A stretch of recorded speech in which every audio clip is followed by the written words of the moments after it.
It's Tuesday, May 5th. Typically, the exposure and the infection comes from contact with rodents. We have seen with one of the viruses, the Andes virus, that there has been some limited human-to-human transmission. The World Health Organization says there are 7 cases of hantavirus on board a cruise ship in the Atlantic. Some of the cases are the result of human-to-human transmission.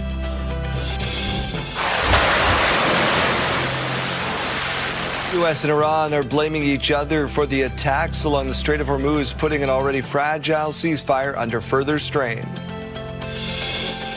Some of the spots that when I got there, about half the road was gone. I talked to people who'd driven through there 3 hours earlier, and they said the road was dry. There are rapidly changing conditions in central Saskatchewan, with several communities dealing with significant spring flooding. Stay with us, Saskatchewan. Your morning starts right now.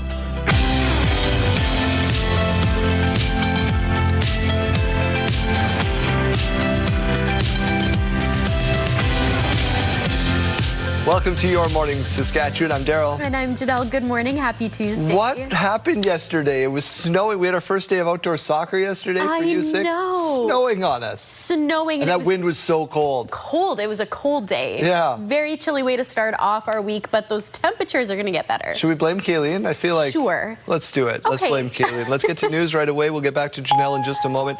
We are expecting to learn more detail of the province's public engagement on social media use for youth. Saskatchewan Premier Scott Moe is set to make an important announcement today on how they'll engage you and your interest on a social media ban for children. Moe and Addictions Minister Lori Carr are set to meet at 9:30 this morning to speak to the media. Moe originally floated the idea of asking residents their opinion on banning socials for kids under 16 in March. A recent Angus Reid poll suggests the majority of Canadians would support a ban similar to the one in Australia. We will stream that media conference live on our websites. More communities are on alert in Saskatchewan as water levels rise. I think we're so used to in Saskatchewan being kind of able to go around, and even if the highway closes, cool, you hop on the grid road, right? And you can almost always get to where you need to go. But right now, with the way some of the rural areas are flooding, there are places you can't get to, and there's people being isolated. Flooding has left several roads washed out and some highways closed. As of yesterday, 15 local states of emergency were active across the province, including in Shelbrook and Aberdeen. There were also 19 highway closures reported. It's a result of spring runoff as it gets warmer. Some areas could see conditions start to improve, while others aren't expected to reach peak for another 4 to 6 days. Much of southern Saskatchewan is currently at an either high or extremely high risk for wildfire. The Saskatchewan Protection Agency's fire index chart. Dry and windy conditions that are in part to the province saw multiple fires in southern communities over the weekend. That includes a number of fires in a 48-hour span in Kenniston. The conditions have caused First Nations like Cowessess and Muscopetang to enact fire bans in their communities. The soil is quite wet and damp. Like if you dig down into it, the ground's wet, but everything on top of it is tinder dry right now. We've had some warm days and driving winds. So, yeah, once a fire starts, it very quickly and easily spreads through that top surface dry layer and can really take off quick. Communities like Kenniston and Melville not currently under fire bans, but the fire chiefs of both communities say it is a possibility if the dry conditions continue. The Water Security Agency says a recent fuel spill in the South Saskatchewan River is not expected to pose a risk to human health. The WSA says it was notified of a fuel spill of about 800 litres in the river near Medicine Hat around 11 o'clock in the evening Thursday. It says an investigation determined that given the quantities of the spill and the volumes in the river, there would be no risk to human health by the time it would get to the Saskatchewan border. However, in an abundance of caution, we notified communities and RMs along the river system proactively so that they could make their own informed decisions on how to manage their systems and intakes. On social media, the town of Leader says its reservoir is full and will not need to draw until the contamination has passed. The mayor of the village of Beaver Flat told CTV News that it does not expect a major impact on its water. City of Saskatoon says it won't have an impact on the water supply there. Saskatchewan government will introduce more comprehensive carbon monoxide requirements for multi-family buildings. It follows the December 19th death of 11-year-old Henry Lasco. He was overcome by carbon monoxide in his family's apartment in Regina. His father was found unconscious but survived. The government is expected to require CO detectors in every apartment. I think that there's an area of improvement for individual carbon monoxide detection for individuals residing in multi-unit dwellings. It's something that we need to address, and we are going to be addressing in the next 24 to 48 hours. The change will make Saskatchewan's CO detector requirements the most stringent in the country. Police are investigating Saskatoon's 7th homicide of the year. Jeremy Dodge, how old was the victim in this case? Was a 77-year-old woman identified as Saskatoon's 7th homicide of the year. Saskatoon police called to a home in the 200 block of Avenue R South Sunday night for an injured person. They arrived to find the woman dead inside. Police are asking anyone who might have information relevant to the case to give them a call or report to Crime Stoppers. A recent graduate of Saskatchewan Polytechnic is working on developing an app that connects drivers to open parking stalls. Using cameras and parking company data, the app will show drivers available parking spots. The idea is still in its research phase, but it was on display at the Applied Research Student Showcase at Prairieland Park yesterday, where students had an opportunity to exhibit and demonstrate their ideas. We take industry's problems, and our students use their expertise and what they've learned over the course of their program to solve industry problems. After the showcase, cash prizes of up to $1,000 were awarded to the top presenters in health and social, environment, and technology categories. All right, Dale, that cruise ship in the Atlantic still dealing with hantavirus. And we are now learning some human-to-human transmission may have occurred on board. It's left at least 3 people dead. Together with authorities in Cabo Verde and the Netherlands, and the ship's operators are working to evacuate the 2 sick people on board to the Netherlands for medical care. The World Health Organization says there are 7 cases of hantavirus on board. 2 cases have been confirmed and 5 more are suspected. The cruise set sail from Argentina in March. Officials in Cape Verde have told the ship to stay at sea as a precaution, but the plan for it is to continue to the Canary Islands once the sick passengers have been removed. As of right now, there are 147 on board, including 4 Canadians. The WHO says they have been told there are no rats on board the ship and believe people were infected before joining the cruise. The first data hall for Bell's major AI complex in the Regina area, once slated to come online in the first half of 2027, according to the company's new update on the project. Early site work began today after receiving approval from the RM of Sherwood. Actually, there it is on site. A controversial process for those opposed to the project. In a release yesterday, Bell Canada outlined a list of 8 construction partners for the early phase of the project. 7 of them are Saskatchewan-based. BCE, of course, the parent company of Bell Media and CTV News and Your Morning Saskatchewan. Thousands of signatures have now been submitted by Alberta separatists who want there to be a referendum on whether Alberta should leave Canada. You should be able to give leaders instruction, and I think that's the purpose of it. Stay Free Alberta, that's what the group is called. They say they've collected more than 300,000 signatures. That's over the 178,000 required. Elections Alberta still needs to verify the petition and won't happen until after a court ruling on a challenge from Alberta First Nations groups. The entire movement is now facing extra scrutiny after a massive data leak. That this breach of data creates is possibly the greatest risk I've seen to personal security, finances, and safety I've ever come across in all my years of service. Both Elections and Alberta and the RCMP are investigating the leak that exposed the private information of millions of citizens from Alberta's official list of electors.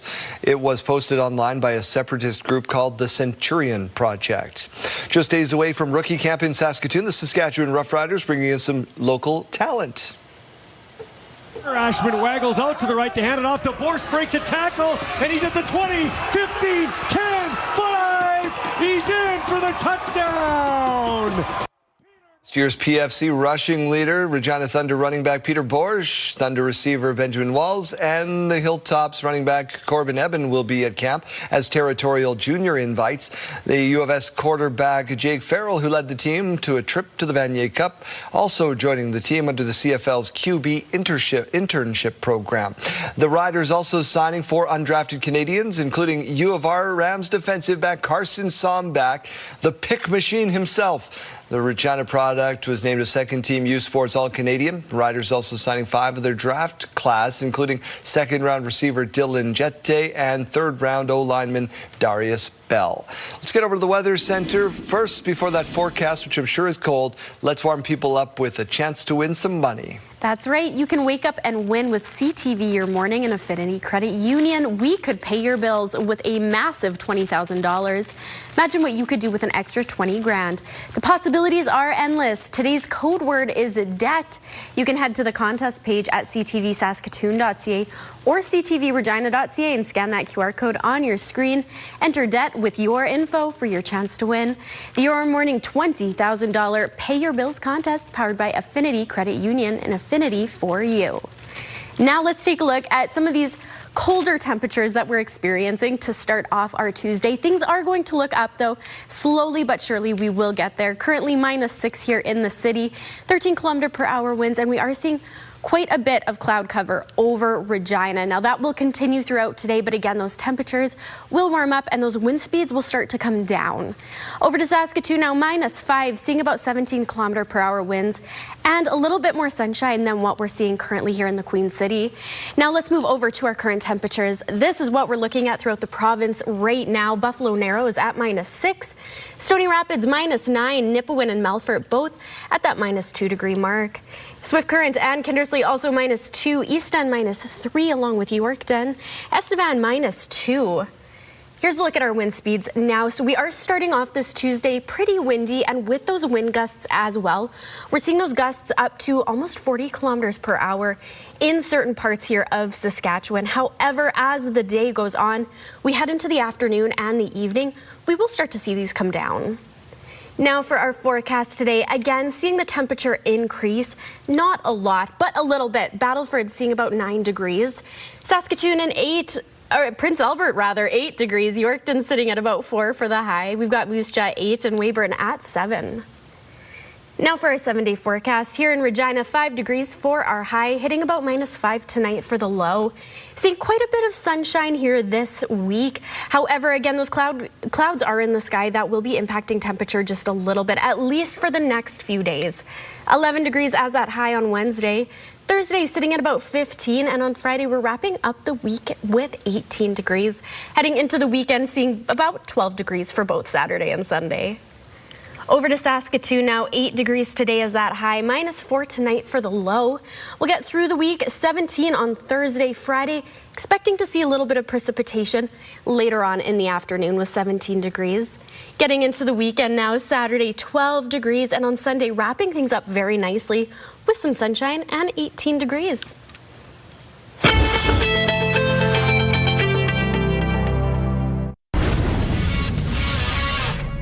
Hello there, Kara Waglin in the Sports Center newsroom with your must-see moment from Monday. And for it, we take you to the pitch. Tanzanian Premier League, check out Zambian soccer player Gladys Chama. Scores arguably the goal of the year, certainly gravity-defying. It's a play you definitely don't see every day. And that's why it's earned the must-see moment from Monday. And the celebration ain't too bad either. Coming up tonight on TSN, we've got second-round action from the NBA playoffs. It's Game 1 between the Lakers and Thunder. LeBron James taking on Canadian Shai Gilgeous-Alexander, and it all gets underway at 8:30 p.m. Eastern across the TSN network. That's all for now from SportsCenter. Have a great day.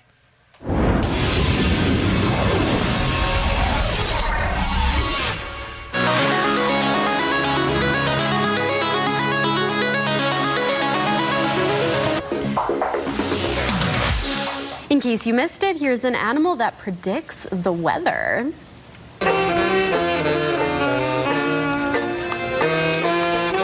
We've got got Wyerton, Willie, and Lucy the lobster here in Canada, but New Jersey has Martin the hermit crab. Of course they do. Of course they do. If Martin sees his shadow, that means an early summer. Coming into this year, Martin has predicted an early summer for 52 years in a row. Well, you know what? Even a broken clock is right twice a day, right? That's right. And of course, you'll be shocked to learn that Martin saw his shadow again this year. Also 53 for 53. Yes. Yeah. JD, that is a very bold prediction stance.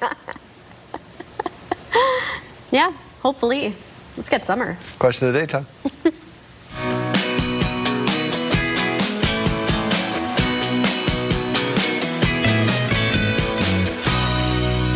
What do you got for us today? All right, well, today is National Teacher Appreciation Day, so we want to know which teacher made the biggest impact in your life. What do you think, Jeremy? Who's yours?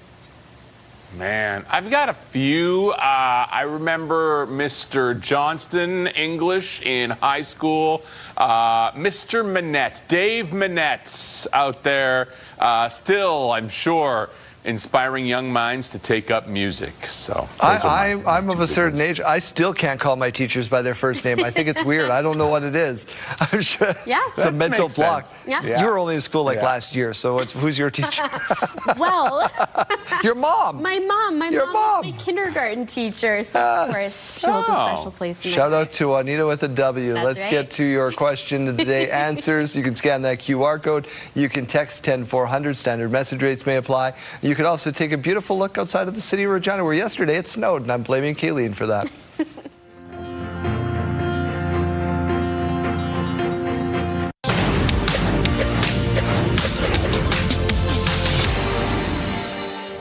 U.S. stocks are rebounding and oil prices easing as the ceasefire in the Middle East appears to hold. Traders are also taking comfort that robust earnings will continue to power equities higher. Global bonds strengthened as Brent retreated below $113 a barrel. The exception was the U.K., where traders returned after a public holiday and caught up with Monday's spike in global yields as money markets dialed up bets on interest rate hikes.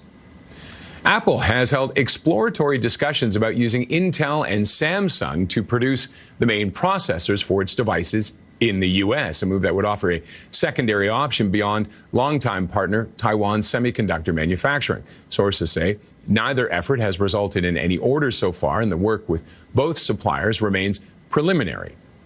Cape Breton fiddler Ashley McIsaac is suing Google for $1.5 million, alleging its AI-generated search summary falsely identified him as a sex offender, leading to a canceled concert. The lawsuit claims Google's AI overview published fabricated criminal convictions drawn from unrelated articles about another man with the same surname. Legal experts say the case could test how Canadian defamation law applies to AI-generated content. Those are your morning business headlines. For B&M Bloomberg, I'm Roger Peterson. Mental Health Week continues, and today our Mike Sion is learning more about how one man is using his passion to help heal. Mike, good morning. Yeah, good morning. I don't know if you remember Adam Butchko from, I don't know, about 6 weeks ago or so. He lives with bipolar disorder, and we were chatting exactly like this, and we thought, you know what, you've turned your passion into something very, very profound, and this Mental Health Week, we wanted to talk about that. Let's start with Mental Health Week in general terms. Why is it so important for us to get involved in it? It's extremely important because there is still stigma on mental illness, and it is the second leading cause of death between ages 14 and 35. And it's important to have that visual awareness, knowing that you're not alone, that you can totally go through this and just start the journey, because this is the perfect week. There's events to help out. We have the barbecue tomorrow on Wednesday from 11 to 1:30. Come out, and there's just so many opportunities to connect with community this week. Absolutely. Yesterday we talked about the Broadway Theater event. You were there last night, and it was a big success. But your passion here is what? Flower arrangements. Yes. So my passion is from taking the pain that I live with and putting it with creativity and putting it with a beautiful sense. I find that beauty and form, especially beauty, is what kept me alive. Honestly, like those moments when art would just show me what a wonderful world we live in with all the different types of art we have. And of course, the art really gave me an outlet for creativity and gave me an outlet to be able to understand myself be authentic, and not feel scared about my mental illness. Brilliant. I mean, I think it kind of encompasses exactly what we want to hear, and just that great experience here. Now, this is the Blooms and Brews. We're going to chat a little bit more about that as the morning continues, but these are a couple of your designs. Yes. And just a limited run. These are for Mother's Day? They're for Mother's Day. So this is a seasonal Mother's Day drop. We'll be doing petite blooms, the small arrangements. We'll be doing a memorial one for people who have lost their mothers. And then we'll be doing just a large arrangement. So it's already pre-made. This is what they look like. And we are excited for you to come out. We are at Green Goddess Artisan Shop on 20th Street. So we're really excited for you to come. You can come Saturday or Sunday. If you don't have one, we'll still have enough for people to pick it up. Perfect. But that's it. Awesome. An inspiring story, some brilliant blooms. And we didn't even talk about the brews part of it. It's coffee, and we'll have details as the morning continues. School Day Forecast is brought to you by CAA School Safety Patrol, working together to keep our school zones safe. By the time you get onto the bus in Regina, -6. By about 12 p.m., we're hitting 3 degrees, and 3 p.m. final bell sitting at that 4-degree mark. Over to Saskatoon, -5 by the time you get onto the bus. Lunchtime brings us to 6 degrees, and 3 p.m. final bell, 8 degrees. Taking a look at gas prices, the common cost here in Regina is $189.9. You can find it for the lowest at Regina Cabs at about $174.9.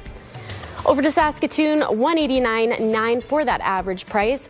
We're seeing those low prices at Gas Plus at about $182.9. Now taking a look at farm markets, the street price of canola is $694.83. That futures price is about $758.80. Over to Amber Durham wheat, $278.59 for that current price. Red spring wheat, $291.83. And the Canadian dollar is currently sitting at about 73.47 cents US. Next, the province is doing its part to fight the federal gun buyback program. Stay with us.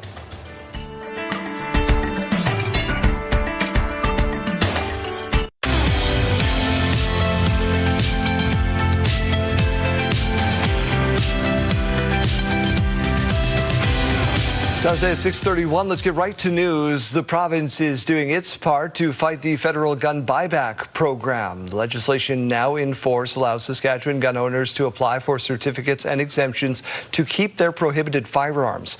After years of talks, Ottawa launched its assault-style firearms compensation program, a mandatory buyback initiative aimed at removing 2,500 makes of prohibited guns it describes as assault-style. To combat that program, the province has launched an app where guns can be verified and appraised before a certificate can be mailed, protecting gun owners once the program's amnesty period ends. The process allows gun owners to be exempt from prosecution while allowing for added compensation, something the federal program has capped. Saskatchewan property owners know that nobody's coming for their gun. You need, in order to seize a firearm in this province, you need to be a licensed seizure agent, and there are none. We will protect their property rights, despite the fact that the federal government has now targeted them with this flawed program. The amnesty period ends on October 30th. After that, possession of all these prohibited firearms could lead to criminal charges if owners don't apply for a provincial exemption. High rates of family and intimate partner violence in Saskatchewan persist compared to other provinces across the country. Now, according to a recent report, Saskatchewan RCMP responded to almost 10,000 incidents last year. Although slightly down from the previous year, Saskatchewan has the highest victim rate across the country, with the province's north region accounting for more than 50% of incidents. Experts say more housing is needed, better supporting those fleeing violent homes. Increased awareness, education, and resources from all levels of government, opportunities to collaborate with other organizations, but also being able to look at other provinces and communities that seem to be doing something right. Being Sexual Violence Awareness and Prevention Month in the province, the provincial government encouraging organizations and individuals to participate in prevention initiatives and access local support services. The Saskatchewan NDP wants the province to ban large investment funds and trusts from farmland ownership. The opposition says large investment funds can outbid local farmers for land that comes onto the market. It says that hollows out rural Saskatchewan and takes profits out of province. It wants the province to reveal the extent of farmland ownership by investment funds and trusts.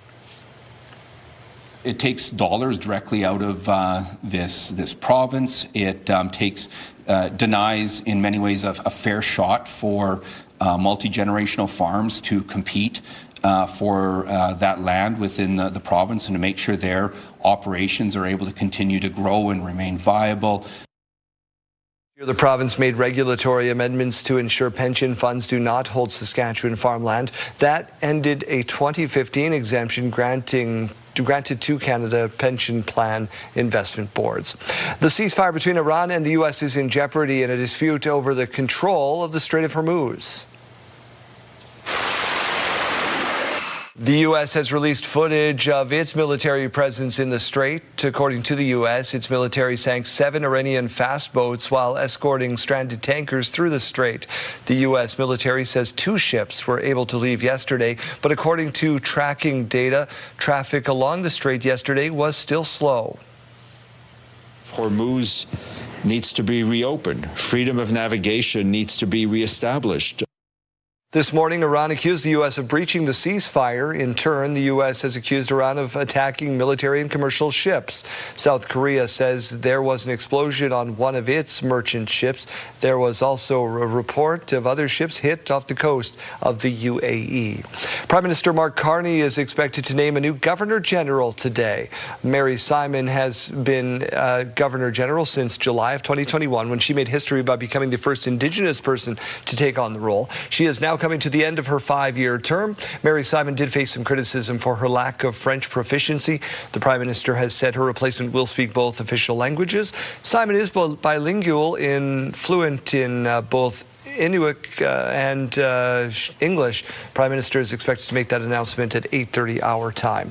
Ottawa has announced a $1 billion loan program for steel and aluminum businesses hit by U.S. tariffs. Short term, our goal is to provide liquidities to companies in order for them to keep their workers. The 3-year loans will be for $2 to $50 million. The first year is interest-free. Businesses are not required to pay back the money during that 3-year period. There is a separate $500 million fund helping companies make strategic pivots. The 50% U.S. steel and aluminum tariff has now been in place for more than a year. Ottawa has imposed its own tariffs to help Canada's steel and aluminum industries. A recent graduate of the Saskatchewan Polytech is working on developing an app that connects drivers to open parking stalls. Using cameras and parking data, the app will be able to show drivers in parking spots that are open. The idea is still in the research phase. It's on display, being studied by research students at the showcase at Prairieland Park, where students had an opportunity to exhibit and demonstrate their ideas. The National Aboriginal Hockey Championships are being hosted in Regina this week. There are 14 teams from the First Nations, Inuit, and Métis communities across Canada competing in the 23rd annual hockey tournament. 7 women's, 7 men's teams in the U18 category are involved. The event is held in a different city each year. This is the first time Saskatchewan's had it since 2012. We have the cultural component also, right? So when the teams aren't playing, they're back at the U of R campus, and there's ceremonial teaching, cultural teachings and stuff like that. We have elders over there. We have there's a couple sweats that are going to be happening this week. So it's going to be open to the players and coaches. Championship game will be held on Saturday. Let's get to the Weather Center, where yesterday it snowed, and I've got to blame somebody, and it can't be me. I don't think it can be Kayleen either. She is a perfect angel. Fair. But I will take the credit for the warm temperatures that are coming. Not quite yet, though. We are starting off this Tuesday a little bit cool still. About -6 here in Regina, 13-kilometer-per-hour winds, and we will be seeing a cloudier day above us. However, as the week goes on, we'll start to see these temperatures climb. Over to Saskatoon now, -5, 17-kilometer-per-hour winds, and a little bit more sunshine than what we're seeing. Over in Saskatoon, we are as well seeing those wind speeds a little bit high. Those will come down down as we get into the afternoon and the evening. First, let's take a look here at our futurecast where we can see those clouds moving through. Again, nothing of significance weather-wise. We are expecting to see a little bit of rain as we get into next week, but for the remainder of this week and the weekend, we won't be seeing much for precipitation. For current temperatures throughout Saskatchewan here, Buffalo Narrows at -6, Stony Rapids -9, Nipawin and Melfort -2, Hudson Bay sitting at -3, Swift Current and Kindersley both -2, Yorkton -3, Regina -6, and Saskatoon -5. For our highs today, a little bit of sunshine coming through in the province, mainly cloud cover though. The Battleford seeing about 9 degrees for their high. Prince Albert, plenty of cloud cover and 8 degrees. Swift Current 8 degrees as well, but seeing a little bit more sunshine. Weyburn sitting at about 7 and Estevan 6. Now for our 5-day forecast here in Regina, we will be seeing about 5 degrees for that high, -5 tonight as the low. Tomorrow, 11 degrees for that high. Still seeing some cloud cover in the sky, but a little bit of sunshine also still trying to come out. Thursday, 15 degrees. Friday, we are wrapping things up on a very high note with 18 degrees. Saturday, things are cooling down just a bit to about 12 degrees for the high. Over to Saskatoon now, 8 degrees today for that high, -4 tonight as the low. Tomorrow, 12 degrees. Thursday, we're seeing about 17 degrees. Now, here's that little bit of precipitation on Friday, again, 17 degrees, but some showers throughout the afternoon. Again, we won't be seeing that so much in the morning, but in the afternoon, expect to get a little bit of rain. On Saturday, we are wrapping up things with 12 degrees, seeing that sunshine coming out, and that night, hitting about 1 degree for that low.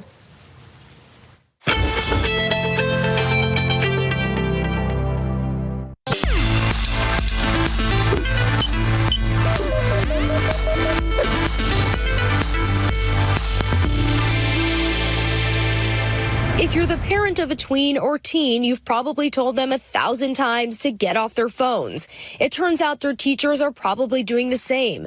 A recent study published in JAMA Network Open looked at smartphone use during the school day among kids ages 11 to 18. It found that on average, they spent more than 2 hours a day glued to their phones during time they should be learning. Every one of the 80 students in the study used their phone, mostly for social media and entertainment. 32 states have banned phone use at school, but as a parent, there is still more you can do. Have a talk with your child about the pros and cons of checking their phone frequently and phone etiquette. Set clear rules about keeping phones out of sight during class time, and model healthy phone habits by limiting device use during family time. With this Medical Minute, I'm Rena Roy. Health Report, brought to you in part by SEIU West, Saskatchewan's first healthcare union. I'm joined now by Dr. Bryce Warner, who is a scientist at the Vaccine and Infectious Disease Organization at the University of Saskatchewan. You may have heard of it, referred to as VIDO. And Bryce, you know a thing or two about hantavirus, and that is what you were working on, and that is why we have brought you in here today. Yeah. I guess let's start off with hantavirus. What is it? Remind people why we should be concerned about hantavirus. Sure, yeah. So hantaviruses, it's actually a family of viruses that are carried by different species. Mostly rodents are the ones we think about for ones that cause human disease. They're carried by rodents and they don't show any signs, and then they shed the virus into the environment, into your shed, into your garage, into your car, anywhere that they might be hiding out. And then, when you come around, after a while, you sweep up and maybe the virus is in the air, you breathe it in and you get sick. Right, and this is known as a seasonal, or there's a seasonal risk, right? This time of year is where we see more infections of this, or the danger is more prevalent right now? Yeah, usually we see a peak sort of in spring, summer, and that's usually just because of, behavioral factors, like you're coming into areas where mice were hiding out, and you haven't been in your cabin or your garage since last fall or something like that. Okay, now VIDO and you, what is it that you are working on in regards to hantavirus? Yeah, so right now we have a few projects on the go. So we're studying vaccine development. There are no vaccines approved for hantaviruses in the Americas. We're also studying how the virus causes disease. And then we're also doing some field work and surveillance to look at the prevalence of the virus in Canadian wildlife. I understand, correct me if I'm wrong, you have established your own colony of mice to do this research?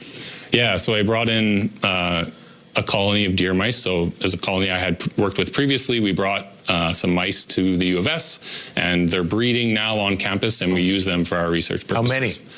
Right now we have 10 breeding pairs, and we just had our first litter of pups about a week and a half ago. Oh, congratulations. Yeah, I'm a proud papa. Yeah. Okay, how nice. All right, so now I guess is the end game the vaccine, or what do we eventually hope to establish from this? Yeah, so I mean, for me, the end game is for sure a vaccine, and then our work studying how the virus causes disease. We're also trying to look at targets that are druggable, so therapeutics and different treatment options as well. So drugs and treatments and vaccines are sort of the long-term goal for my lab. Okay, so in the meantime, I guess, until all that's done and you're saving people en masse, what should we do? How can we protect ourselves from hantavirus? Yeah, I think the biggest thing is just awareness of the risk, especially, you know, this time of year, and you're opening up, you know, sheds, cabins, garages, RVs, campers, that sort of thing, and just, you know, letting them air out. If you do notice that you had rodents, you see rodent droppings or anything where they've been hiding out, to just, you know, use a disinfectant, clean that, wear gloves, wear a mask. There's lots of good resources online from the government that tell you how to properly disinfect and clean the areas where you might have an infestation. So just, you know, using those resources.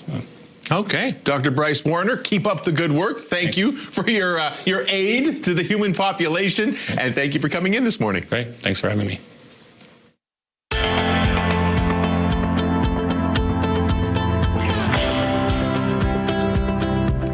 Good morning. I'm down at Luther College, and I've got Andrea with me. Andrea, tell me a little bit about the role you play here at Luther College. For sure. My name is Andrea Barrientos, and I am the student recruiter at Luther College. So what I do is I talk to prospective students about what they want to do for university, what kind of courses they want to take, and go through the whole process of applying to the university and Luther College. All right. And a really big thing here at Luther College is that English Science Bundle. Tell me a little bit about it. Absolutely. So pre-professional students in health science areas, such as, let's say, students who want to go into medicine, dentistry, pharmacy, they can join Luther College and do some of our bundles. So our bundles are courses.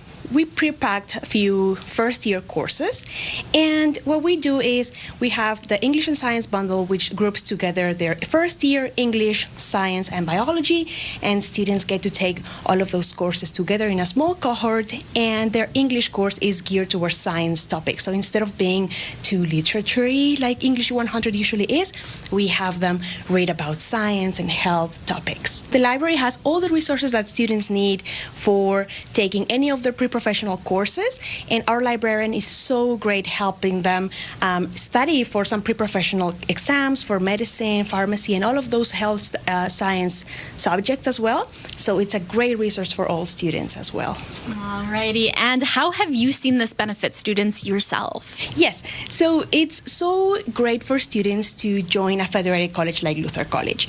Our academic advisors are here to help students with everything from registration to graduation. They help decide which courses they need to take, and they also help with extra requirements that students may need for their professional schools. All right, Andrea, thank you so much for that. Some great information. If you're looking for more on pre-professional benefits here at Luther College, you can head to that link that's popping up on your screen.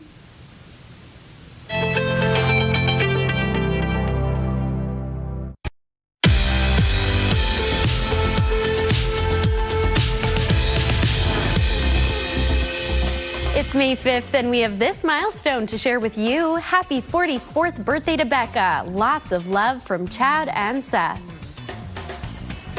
Milestones, brought to you by Harbor Landing Village, an award-winning senior care and living community in Regina.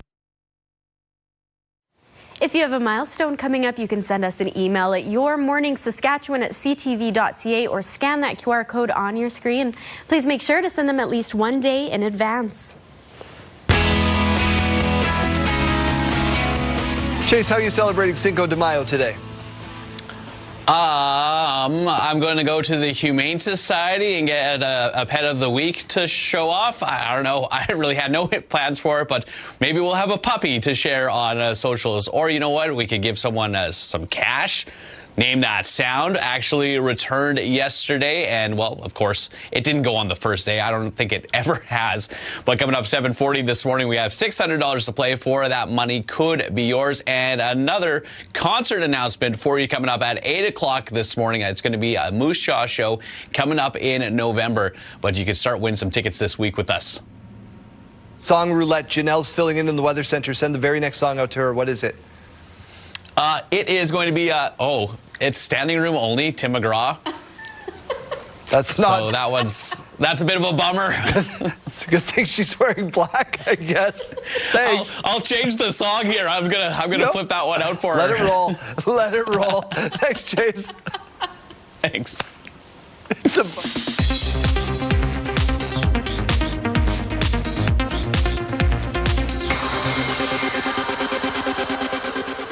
Entertainment news this morning. The stars were out for last night's Met Gala. This year's fashion theme was Fashion is Art.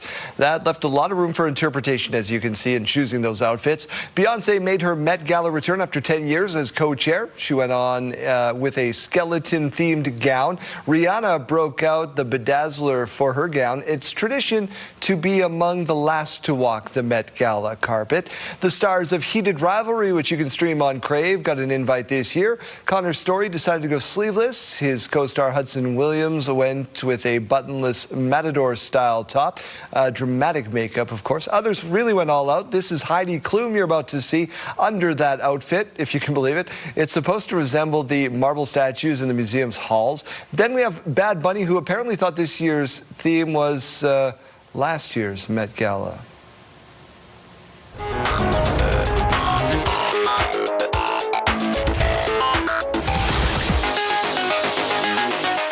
With the white hair, white beard look there, the Bad Bunny. Hot start to the work week. For some people, for us, it was really blistering cold. If you're going to the beach, here's a reminder, you're not a mermaid.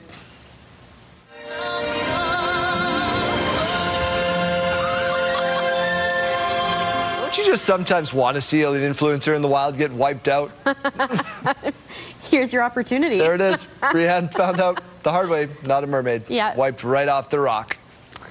I don't know. I think perspective is everything. You can be a mermaid. Oh, sure. Why not? Jeremy, go ahead. What do you got for us? Okay, we have another Disney recreation where the sidekick steals the show. Flower, clean and glow. Let your Yeah, mom channeling her inner Rapunzel and the daughter playing Pascal, which is, of course, the chameleon from the movie Tangled. It's the way, the commitment to the award-winning performances. Yeah. Time out. We're back right after this. Just still.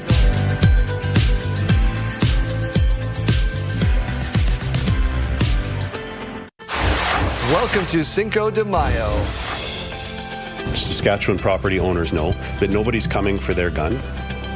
The province is doing its part to fight the federal gun buyback program.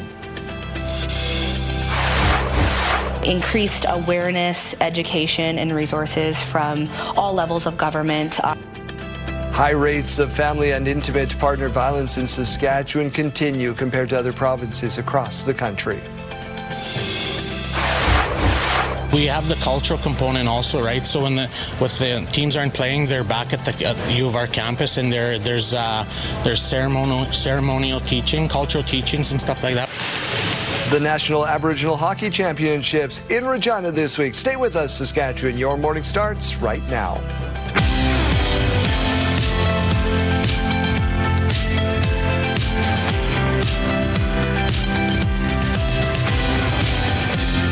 Welcome to Your Morning Saskatchewan. I'm Daryl. And I'm Janelle. Thanks for being back with us. Happy Cinco de Mayo. If you are celebrating, do so responsibly. I have to complain about the weather. It was snowing yesterday. We started U6 soccer yesterday. I know. It was a cold, cold day yesterday. Snow's pelting down on us. Yeah. Actually hurt the face. Yeah. No snow today, though. No snow. Well, that helps me for yesterday. Yeah. I made a critical error, too. We were winning 4-0 at the intermission. Yeah. And I said to my son, Mateo, because I'm coaching, I said, how many goals do you have so far? And he said, I don't have any yet. And I said, well, if you get one, I'll buy you a monster truck. Then he went and scored 2.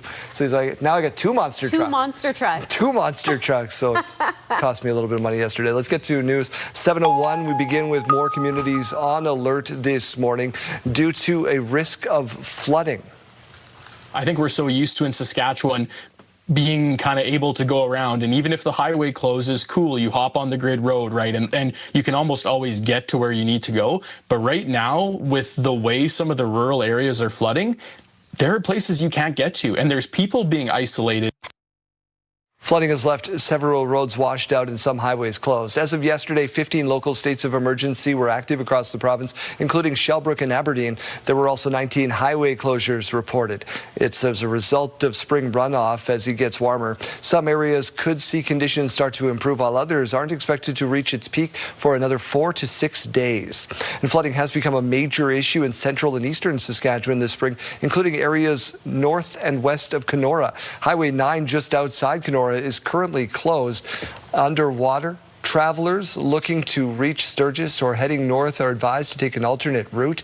Authorities on scene say the water has gone up since last night. While west of Kenora, Highway 5 is also closed through the water. Though the water did subside a little bit overnight, the pavement is at risk of collapsing under vehicles, so it is not currently accessible. Now we're only inches away from our flood stage right now, and there's no end of the water coming for the next few weeks. The area's MLA Sean Wilson told CTV News he is in contact with nearby RMs and communities regarding the runoff. The Water Security Agency says a recent fuel spill in the South Saskatchewan is not expected to pose a risk to you. The WSA says it has notified about a fuel spill, about 800 liters in the river near Medicine Hat, happened on Thursday night. It says an investigation determined, given the quantities of the spill and the volumes in the river, there would be no risk to human health at this time by the time it got to Saskatchewan. However, in an abundance of caution, we notified communities and RMs along the river system proactively so that they could make their own informed decisions on how to manage their systems and intakes. A number of communities have said it will not have an impact on the water supply, including Saskatoon. Much of southern Saskatchewan currently at either a high or extreme high risk on the Saskatchewan Protection Agency's Fire Weather Index. Dry and windy conditions in that part of the province saw multiple fires in southern communities over the weekend. That includes a number of fires in a 48-hour span in the Keniston area. The conditions have caused First Nations like Cowessess and Muscopetang to enact fire bans. The soil is quite wet and damp. Like if you dig down into it, the ground's wet, but everything on top of it is tinder dry right now. We've had some warm days and driving winds. So, once a fire starts, it very quickly and easily spreads through that top surface dry layer and can really take off quick. Keniston and Melville not currently under fire bans, but the fire chiefs of both communities say it is still possible. We're expecting to learn more details of the province's public engagement on youth social media use. Saskatchewan Premier Scott Moe is set to make an important announcement today on how they will engage you and your interest in a social media ban for children. Moe and Addictions Minister Laurie Carr are set to speak at 9:30 this morning. Moe originally floated the idea of asking you your opinion on banning socials for kids under 16 in March. A recent Angus Reid poll suggests the majority of Canadians would support a ban similar to Australia's. We will stream that media conference live for you on our websites. Police are investigating Saskatoon's 7th homicide of the year. We're now learning the age, Jeremy Dodge. Yeah, the female victim was 77 years old. This is Saskatoon's 7th homicide of the year, as you said. The Saskatoon police called to a home in the 200 block of Avenue R South Sunday night for an injured person, and they arrived to find the woman dead inside. Police asking anybody who might have information relevant to the case, give them a call or report to Crime Stoppers. A recent graduate of Saskatchewan Polytechnic is working on developing an app that connects drivers to open parking stalls. Using cameras and parking company data, the app will show drivers available parking spots. The idea still is in its research phase, but it was on display at the Applied Research Student Showcase at Prairieland Park yesterday, where students had an opportunity to exhibit and demonstrate their ideas. we take industry's problems and our students use their expertise and what they've learned over the course of their program to solve industry problems. After the showcase, cash prizes of up to $1,000 were awarded to the top presenters in health and social, environment, and technology categories. All right, Daryl, World Health Organization now suspecting there may have been human-to-human transfer of hantavirus. Yeah, and that only adds to the concern of the passengers still on board the MV Honduras. What's happening right now is very real for all of us here. There's a lot of uncertainty, and that's the hardest part. That Honduras, HM Honduras, 4 Canadians are among the 149 people on the vessel. 3 passengers have died, and 3 more have become seriously ill in a suspected outbreak of hantavirus. World Health Organization is working under the assumption that there has been human-to-human traffic on that human-to-human spread on the board, and those become ill were infected before they got on the ship. Now, hantavirus is a rodent-borne illness that is usually spread by contact with rodents, and while it is rare, it may spread between people. Not clear how the virus got on board the ship. Just days away from rookie camp in Saskatoon, the Saskatchewan Roughriders bringing in some territorial talent. Carter Ashman waggles out to the right to hand it off to Borst, breaks a tackle, and he's at the 20, 15, 10, 5. He's in for the touchdown. Last year's PFC rushing leader, Regina Thunder running back Peter Bosch made the cut. Thunder receiver Benjamin Walls and Hilltops running back Corbin Ebbin will be at camp as territorial junior invitees. U of S Huskies quarterback Jake Farrell will be part of the CFL QB internship program. The Riders also signed 4 players yesterday, undrafted Canadians, including U of R defensive back Carson Sombach. The Regina native was the second team U Sports All-Canadian for the Rams. Riders also signing 5 picks from their draft class, including receiver Dylan Jette and 3rd round O-lineman Darius Bell. Code word time, Janelle. That's right. Wake up and win with CTV Your Morning and Affinity Credit Union. We could pay your bills with a massive $20,000. Imagine what you could do with an extra 20 grand. The possibilities are endless. Today's code word is debt. You can head to that contest page at ctvsaskatoon.ca or ctvregina.ca, or you can scan that QR code on your screen. Enter debt with your info for your chance to win the Your Morning $20,000 Pay Your Bills contest, powered by Affinity Credit Union and Affinity for You. Now let's take a look here at some temperatures. What we're seeing in Regina currently, about -3. Seeing those wind speeds picking up a little bit as well to about 20 kilometers per hour. A cloudier day ahead of us. We will start to see these wind speeds die down as the afternoon goes on as well. Over to Saskatoon, -3, 22 kilometer per hour winds, and seeing a little bit more sunshine than what we're seeing here in the Queen City. Now for current temperatures throughout the province, this is what we're looking at. Buffalo Narrows sitting at -5. Spiritwood -3 along with Hudson Bay. Nipawin -1. Swift Current -2 along with Yorkton. Estevan -1 and East End sitting at -3. Now for our wind forecast here, we aren't seeing very strong winds. However, those gusts are pretty high. So we're seeing those gusts taking us to really about 40 kilometers per hour, the highest in some of these areas throughout Saskatchewan here. So again, those wind speeds are going to be picking up, and as the afternoon comes through, they will be dying down. Now these temperatures, this is what we're looking at for our highs here today. The Battleford's at about 9 degrees. Swift Current and Moose Jaw at 8. Yorkton 4, Weyburn 7, Estevan sitting at about 6. For our 7-day forecast here in Regina, 5 degrees as that high for today, -5 tonight for the low. Tomorrow seeing about 11 degrees, again seeing those clouds sticking around as well throughout the rest of the week and into the weekend. Friday, we are ending things off on a very high note with 18 degrees. Over the weekend, seeing 12 degrees as the high for both Saturday and Sunday. Over to Saskatoon, 8 degrees today for the high, -4 tonight is the low. Tomorrow seeing about 12 degrees, and on Thursday 17. Friday also seeing about 17 degrees for the high, but we are expecting some precipitation a little bit later on in the afternoon. So some rain is on the way at the very end of this week. Over the weekend, we're seeing those temperatures get a little bit cooler on Saturday with 12 degrees. And on Sunday, they are bouncing right back up to about 18 degrees.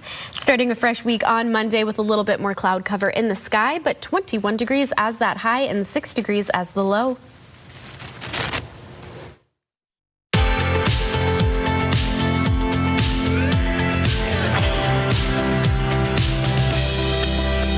Let's take a look at today's rural forecast. Lloydminster sitting about 9 degrees, along with Kindersley, Meadow Lake and Spiritwood 8 degrees.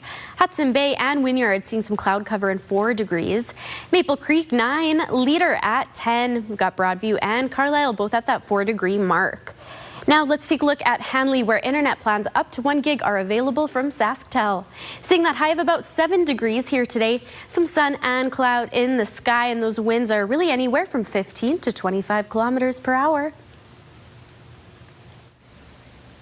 Let's go back out to Mike Siona now, who is brightening our morning with flowers and coffee, all in the name of Mental Health Week. Mike. Yeah, no doubt about it. We're here with Adams, Blooms, and Brews with Adam Butchko on Mental Health Week, and talking all about the variety of different things that you kind of do, and it's a really unique way that you've built it for yourselves. Let's start with this. This is the In Memoriam Bloom that is really for Mother's Day, or just for a mother that may not be with us anymore. Yeah, totally. It's just a nice little palette of white and pinks, and it's just basically for the mothers that you have lost, if you're grieving somebody who is lost, or just are you somebody who wants to give back to somebody. And then these ones are the other arrangements, but we'll do a little demonstration. But yeah, let's do that. I mean, so that's a great opportunity to use flowers in a healing form. We were chatting here, and you said just smelling the flowers can increase your mood. And it's also healing for you. Why don't you kind of go through how you would put this together and just talk us through what you do? So generally I already cut them. So you would cut them and put them in water, but just for the time, what I'll do is just putting it in. For me, doing arrangements is a Zen thing. It helps me concentrate. It helps me get into a zone of doing something that I love to do. It smells great.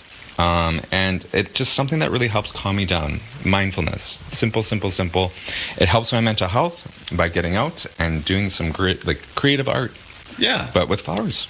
And you get this beautiful bouquet. I don't know if I'm calling it the right thing, but it is absolutely gorgeous, stunning stuff. And then people can buy these, especially now before Mother's Day. You're living with bipolar disorder, and this is just a tremendous way for you to supplement your income and also, lean into that artistic nature. Exactly. I'm here for both, for just doing something artistic and just something as well as like an entrepreneurship. But it definitely helps me get to the point where I can give back to others with my little talents. I love that. It is absolutely brilliant. Thank you very much for the time. We'll see what else is going on and give you more detail on where we are as well, because it's not just Adam down here. Hello there, Kara Wagland in the SportsCenter newsroom with your must-see moment from Monday. And for it, we take you to the pitch. Tanzanian Premier League. Check out Zambian soccer player Gladys Chama. Scores arguably the goal of the year. Certainly gravity-defying. It's a play you definitely don't see every day. And that's why it's earned the must-see moment from Monday. And the celebration ain't too bad either. Coming up tonight on TSN, we've got second-round action from the NBA playoffs. It's Game 1 between the Lakers and Thunder. LeBron James taking on Canadian Shai Gilgeous-Alexander, and it all gets underway at 8:30 p.m. Eastern across the TSN network. That's all for now from SportsCenter. Have a great day.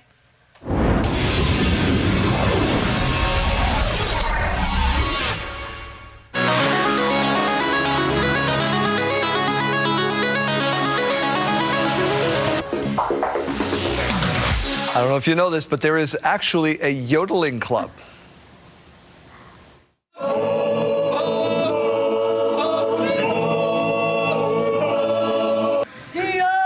Turns out yodel clubs are alive and well in Switzerland, my friends. There are almost 800 of them, totaling more than 12,000 members. For generations, yodel nights have been about music and community. Club members serve a meal to visitors, then the music begins. Yodeling officially gained UNESCO Cultural Heritage status last year. What an outfit they got there. I kind of love this. Keeping it alive, keeping the traditions alive is awesome. Yeah. Jeremy, can you yodel? We need to start. By chance? Is that a skill we can unlock? Sure, can. Is it cultural appropriation now, though, if you yodel without being good? Because it's a cultural heritage status thing.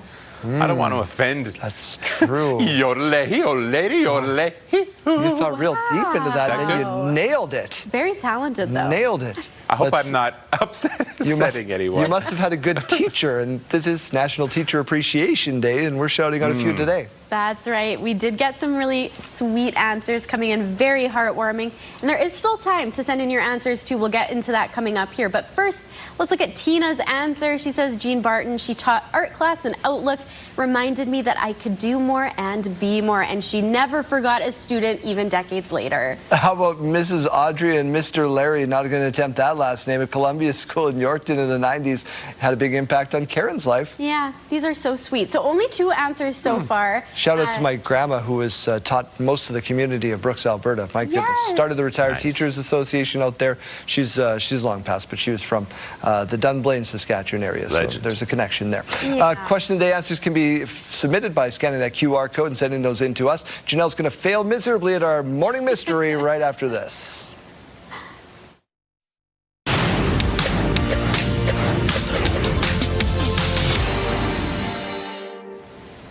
A large appliance supplier in Saskatchewan and across Canada has filed for creditor protection and begun liquidation. Coast Appliances, which has locations in Saskatoon and Regina, filed for creditor protection last month. According to court documents, the CEO and board of directors resigned on April 15th. This is a financial advisor was not able to negotiate a restructuring plan. So the company's liquidating its stock. Court documents also show a large portion of Coast Appliances' business was driven by residential construction projects, including single-family homes and multi-unit residential buildings. But the downturn in the new home construction market across much of Canada, along with higher operating costs, accelerated the business's decline. Coast Appliances was also facing an unresolved investigation by the Competition Bureau into its marketing practices, which created further uncertainty for the company.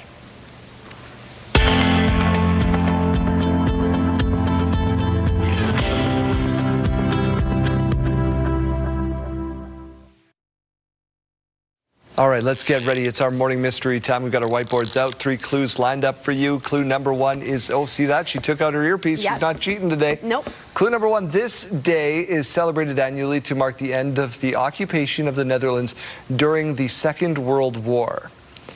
Every year, the way she's looking at me right now, every year the national celebration takes place in 14 cities across the Netherlands. You know about this, right? You just maybe don't know what it's called? I don't know. Okay. That's where I'm at. The efforts of Canadian soldiers led to a strong bond between Canada and the Netherlands. What day is it? Today? Well, it's, you already, this is not right, but. All right, Jeremy's writing. Are you drawing a picture of it like last time? I have an answer. Okay, you have an answer? Yeah. Cinco de Mayo, I'm going with Liberation Day. Kayleen. No, you drew a picture of Kayleen. Kayleen. Drew a picture of Kayleen. Why not, right? Liberation Day. It's beautiful. It is Liberation Day, celebrated in the Netherlands on May 5th and celebrates the Canadians. So they line the streets, they have flags, they sing the Canadian national anthem. It's a whole great big thing, and that is happening today. That is your morning mystery. Studio consideration provided by Father's Furniture, specializing in quality Canadian-made furniture. School day forecast that we just skipped through. Let's go back. Brought to you by CAA School Safety Patrol, working together to keep our school zone safe. In Regina, by the time you get onto the bus, -3. By lunchtime, sitting at about 3 degrees. Final bell brings us to 4 degrees.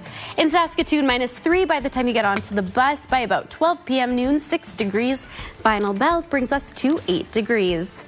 Let's take a look at gas prices. In Regina, the common cost to fill up is $1.89.9. You can find regular fuel for as low as $1.74.9. And in Saskatoon, the common cost is $1.89.9. The lowest you might find is $1.82.9. Taking a look at farm markets, the street price of canola is $694.83 per ton. The futures price is $758.80 per ton.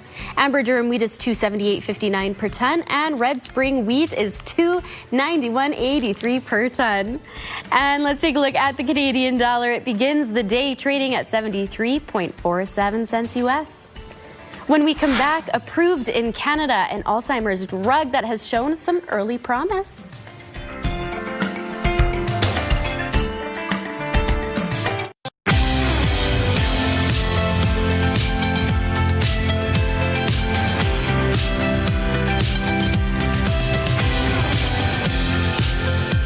Sayani, welcome back to your morning. Let's get to your headlines. The province is using new legislation to skirt Ottawa's federal gun buyback program. Keenan Sorokon leads us off with how and why. The province is fighting the federal gun buyback program. Legislation now in force allows Saskatchewan gun owners to apply for certificates and exemptions to keep their prohibited firearms. It makes sure that Saskatchewan property owners know that nobody's coming for their gun. After years of talks, Ottawa launched its assault-style firearms compensation program, a mandatory buyback initiative aiming to remove 2,500 makes of prohibited guns it describes as assault-style.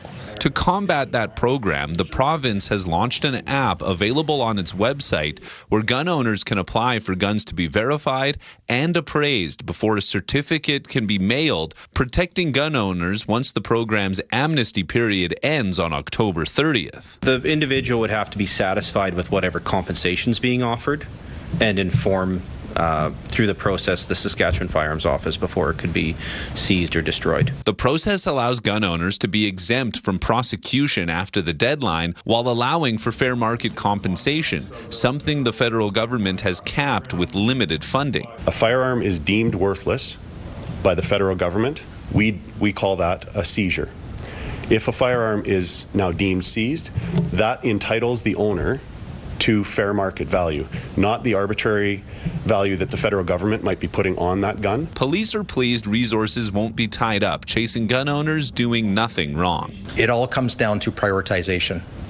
What can we do to make sure that the precious resources that we have with frontline policing can concentrate on the things that really mean to our communities? McLeod says while the federal government has jurisdiction over firearms legislation, the province has jurisdiction over personal property legislation, and guns will remain with their owners unless the federal government is willing to pay up. Keenan Sorokon, CTV News, Saskatoon. Saskatchewan continues to see the highest rates of interpersonal violence in the country. Saskatchewan Mounties responded to almost 10,000 incidents last year, according to a new report. Statistics show the North accounts for more than 50% of incidents. Experts say more housing is needed to better support victims fleeing violent homes. Increased awareness, education, and resources from all levels of government, opportunities to collaborate with other organizations, but also being able to look at other provinces and communities that seem to be doing something right. May marks Sexual Violence Awareness and Prevention Month in Saskatchewan. The NDP in this province wants to ban large investment funds and trusts from farmland ownership. The opposition says large investment funds can outbid local farmers for land that comes onto market. It says that hollows out rural Saskatchewan and takes the profits out of province. It wants the government to reveal the extent of farmland ownership. It takes dollars directly out of this province. It denies, in many ways, a fair shot for multi-generational farms to compete for that land within the province and to make sure their operations are able to continue to grow and remain viable. Last year, the province made regulatory amendments to ensure pension funds do not hold Saskatchewan farmland. That ended a 2015 exemption granted to the Canada Pension Plan Investment Board. The ceasefire between the U.S. and Iran is in jeopardy in a dispute over the control of the Strait of Hormuz. Arab Emirates says it came under attack by Iran for the first time since the temporary truce began. The defense ministry is saying Iran launched missiles and drones, setting an oil refinery ablaze. The attacks coming after U.S. President Donald Trump launched a new effort to guide stranded tankers out of the key shipping route. Hormuz needs to be reopened. Freedom of navigation needs to be reestablished. The recent cracks in the ceasefire prompted the United Nations to reiterate its call to open the strait. An Alzheimer's drug that has shown some early promise is now approved for use in Canada. The drug is called donanemab. Tests have shown signs it could slow the disease in some patients. The drug is already approved in the U.S. and EU. Canada's Alzheimer's Society says this drug is a new treatment option, not a cure. Canadians will learn who the next Governor General will be this morning. Prime Minister Mark Carney is set to name the next Governor General at a ceremony in Ottawa. The Governor General is appointed on the advice of the Prime Minister and usually holds office for 5 years. The current Vice-Regal, Mary Simon, will reach her 5-year term in July. Following controversy over Simon's struggles with French, Prime Minister Mark Carney has said the next GG will be able to speak French fluently. 2 people are dead and 22 others are injured after a car was driven into a crowd in eastern Germany Monday afternoon. 3 of the injured are seriously hurt. It happened in Leipzig. The suspected driver, a 33-year-old German citizen, has been arrested. Authorities haven't determined a motive yet. They say they believe the driver worked alone and there is no threat to public safety. An explosion at a fireworks factory in central China has killed at least 26.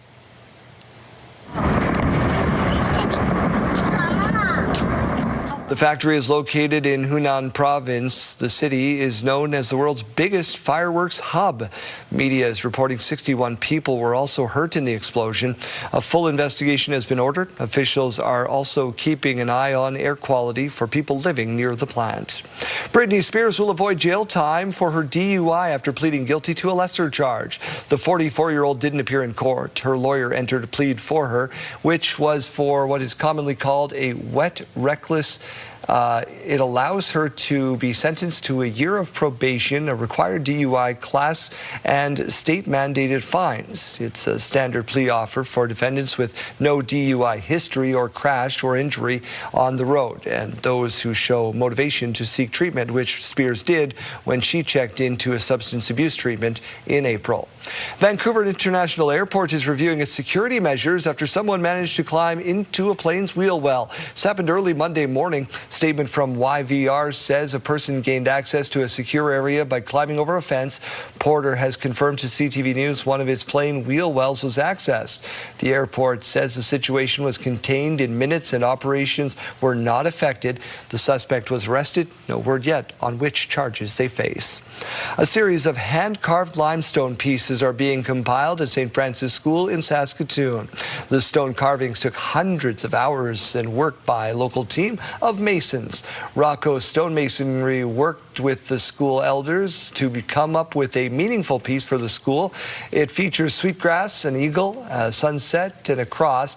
The tools used by the masons were the same typically used during the 1900s, giving the project more authenticity and beauty. It's a huge honor. I know it's very important to, for the elders and stuff to have it represented properly. And, that's my main goal. It's not really about me doing it. It's about me relating their vision into the stone that'll be there for a long time. The installation is expected to be completed later this month. The National Aboriginal Hockey Championships are being hosted in Regina this week, featuring 14 teams from First Nation, Inuit, and Métis communities across the country. It's the 23rd annual event. 7 women's and 7 men's teams in the U18 category are involved, and it is held in a different city each and every year. We have the cultural component also, right? So when the teams aren't playing, they're back at the U of R campus, and there's ceremonial teaching, cultural teachings, and stuff like that. We have elders over there. We have there's a couple sweats that are going to be happening this week. So it's going to be open to the players and coaches. First time that Saskatchewan has hosted since 2012. Maybe you're looking for something indoors to do, because it hasn't exactly been spring-like temperatures, Janelle. Yeah, we have been seeing Those cold temperatures, but as we get through this weekend into the weekend, we'll start to see them look much more desirable, especially for this time of the year. Currently here in Regina, though, we are sitting at about -3. A little bit of a cooler way to kick off your Tuesday. Those wind speeds are at about 20 kilometers per hour. The good news, we're starting to see those skies clearing up. So we had quite a bit of cloud cover earlier this morning. Now some sunshine, which will also help with that temperature. Over to Saskatoon now, -3, 22 kilometers per hour wind speeds, and still seeing that sunshine. Now we will be seeing these wind speeds slowing down as we get into the afternoon and into the evening. Let's take a look right here at our futurecast where we can see those clouds moving through the province. Again, nothing significant in terms of precipitation, just some cloud cover over the province here. We will start to see a little bit of rain Friday for the Saskatoon area, but we'll get more into that coming up. For currents here, Buffalo Narrows at -5, Stony Rapids -8, Nipawin at that 0-degree mark, Hudson Bay -3 along with Spiritwood, Swift Current -2, Kindersley -1 along with Estevan, East End -3. Now for our highs here today, again seeing some sunshine, some cloud cover. Those temperatures are a little bit cool. Still the Battleford's at about 9 for their high. Prince Albert 8 degrees along with Swift Current, Yorkton 4 degrees, Weyburn 7. For our 5-day forecast here, we can see those temperatures begin to look a little bit nicer, especially as we get later into the week. Today, 5 degrees for our high and seeing that sunshine. Tomorrow, 11 degrees, so slowly climbing up. Thursday, we're hitting about 15 degrees and 2 degrees that night for the low. Friday, we are kicking off the last day of the week and into the weekend with 18 degrees, and on Saturday, 12 degrees. Over to Saskatoon now, 8 degrees today for that high, -4 tonight. Tomorrow, 12 degrees, 17 as the high on Thursday. Friday, of course, getting some of that rain, 17 degrees, hitting about 0 as the low Friday night. Seeing some of that rain, those light showers coming through in the afternoon. And on Saturday, we are starting off the weekend with 12 degrees and a little bit more sunshine.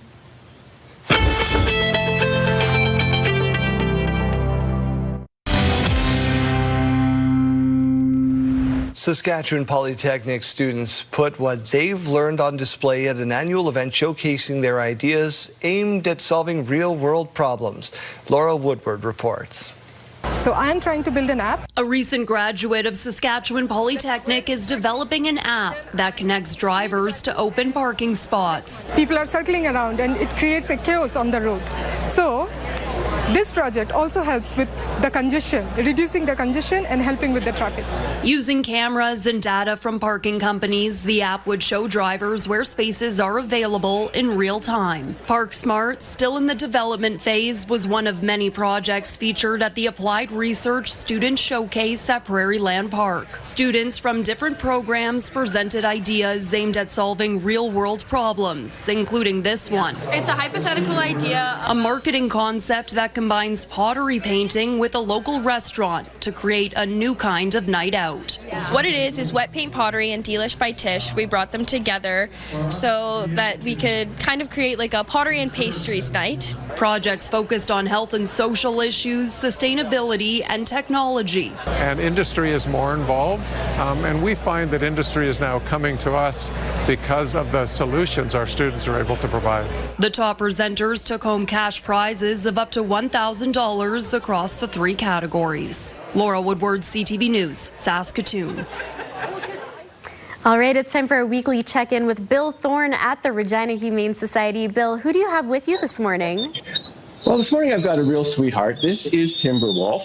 She's about a year or so old, we think, and came in as a stray, so we're not really 100% sure. But just a gorgeous, gorgeous dog. I don't know if you can see her or not, but she's got sort of a light gray coloring on her head and some darker spots that kind of go everywhere, and she's a little bit of a really friendly, a little bit shy at first, believe it or not. When we first met this morning, we hadn't really talked to her, interacted a lot, and she was a little bit shy, but as you can see now, she just wants to be my best friend. She's going under my leg, she's jumping a little bit, putting her paw on my knee as well. So super, super friendly dog, and they say only a year old, so she's got a whole long life ahead of her.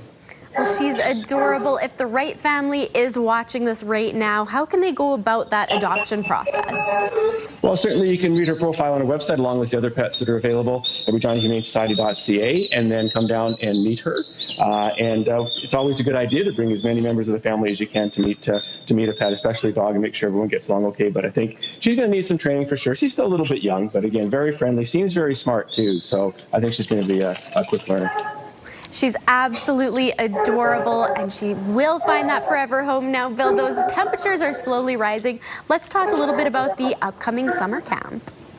Well, yeah, we've just opened those up to registration the last couple of days or so. It's our Humane Heroes summer camps for kids between the ages of 7 and 13. And it's a week-long camp. In the past, we've just had day-long. This one's a week, and they learn all kinds of different things, a different theme every day. Learn about vet care, learn about animal care, learn about animal protection services officers and what they do. There's games and crafts and take-homes and all kinds of great things. But most importantly, they learn about kindness and compassion towards all living things. So we're really hoping we're going to welcome a whole bunch of kids to the shelter this summer for those 2 camps. All right, well, it sounds like a lot of fun. And before we wrap things up, let's talk a little bit about how the Regina Humane Society helps owners when these temperatures start to get warmer and things get a little bit muddy. Well, sure. You know, we're into spring. We're going to see some rain for sure. And we do have our public dog wash where people can come and bring their dog. All you need to bring is your dog. Everything's there. We've got towels for you. We've got shampoo, conditioner, blow dryer, you name it. And it's very easy. It's an automated machine that you can come in and be done in about 20 minutes or so. And your dog will be all nice and clean and ready to, well, get dirty again, I guess. Bill, thank you so much for your time this morning. All right. Have a great one. Here's what's happening in our community. The Spring Fling Art Show and Sale happens May 8th and 9th at Living Hope Alliance Church on Green Falls Drive, prairieartistguild.org. World Migratory Bird Day, May 9th at 10 a.m. Saskatchewan Science Centre. They've got an event, naturesask.ca. Town and Country Social Dance at Church of Our Lady in Moose Jaw, May 9th, 7:30 p.m. Call 306-630-1492. And Chase the Ace out at Kipling Recreation Centre, May 6th and 13th at 7:30 p.m. Call 306-495-8238 for more. Submit your event to our community by visiting our website, ctvregina.ca, and click on Community Calendar or scan the QR code on your screen.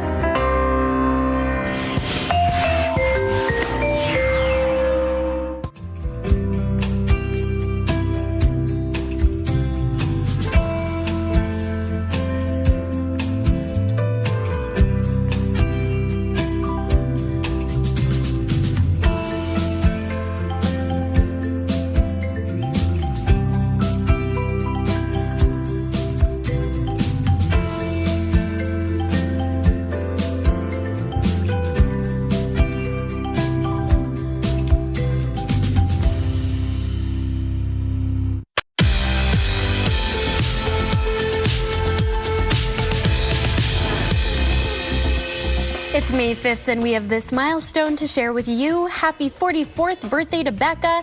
Lots of love from Chad and Seth. Milestones, brought to you by Harbor Landing Village, an award-winning senior care and living community in Regina. If you have a milestone coming up, you can send us an email at yourmorningsaskatchewan@ctv.ca or scan that QR code on your screen. Please make sure to send them at least one day in advance.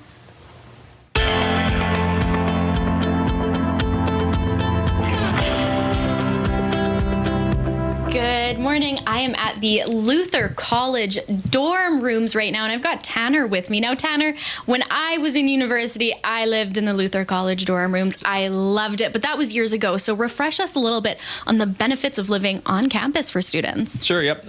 One is the convenience factor. We talk about being 100 steps away from everything here. 100 steps from your room, from your car, from your class, and from the cafeteria. And you're guaranteed to have your own single private room. So you never have to worry about roommates either. That's right. Nice big space here, perfect for commuting back and forth. Now tell me a little bit about how it makes maybe making friends a little easier, especially your first few years here at university. Yeah, certainly. One, we have that community feel, whether you come from a big town or small town here, we're here to engage with you. And second is our residents stay year over year here too, so there's consistency and you'll always have somebody to greet. All right. What do these dorm rooms offer? Yeah, for sure. So you have the option to have an all-inclusive meal plan with us. All of your furniture you have with us here as well too, so you don't really have to bring all that much, but you can also customize the room. So as long as it comes off the wall, it can go on the wall. All right, and so for future students watching who are maybe considering this, a little bit nervous, what advice would you give them? I think start. You got to get in. You have to find a place where you're going to feel comfortable, and that's why we're here to help you with that. And once you do that, then the class and the academic component come a little bit easier. All right, so for those students, can they come find you if they've got questions? Yes, 100%. And I think that's one of the things that we push for. You know, we have that academic and resident service for you, and people like me are here to help you. Perfect. All right, and where are you located here at Luther College? Yeah, I'm on the main floor, LC 105, just down from the cafeteria. Awesome. All right. Well, once again, these are the dorm rooms here at Luther College. If you've got some questions, anything you'd like to ask about, you can go find Tanner here at Luther College. What's going on the radio today, Chase? We are getting closer here. 7 minutes out, we are going to have a concert announcement, so that is at 8 o'clock. We got our peer access winner who will be hooked up first with tickets, and then we'll give you chances throughout the week to beat the box office. What I can tell you, the show is going to be in Moose Jaw. It is November 9th. It's Canadian acts. Multiple, and you know what, I should probably stop giving clues there because I'm probably going to give it away. So 8 o'clock, get ready, have us going with the iHeartRadio app, and find out the latest concert announcement. I love that they don't tell you secrets anymore. They've learned, you know, live and learn. That's all we can really do in life. So I just open like an envelope and find out at the same time everyone else does. Yeah. Then my excitement is the same. Oh. We should start giving them to you in deal or no deal briefcases, so you can be like, yes. I have like 4 of the models on the side type thing. I get to pick the briefcase. We can't afford models. It'll just be hooks. But thank you.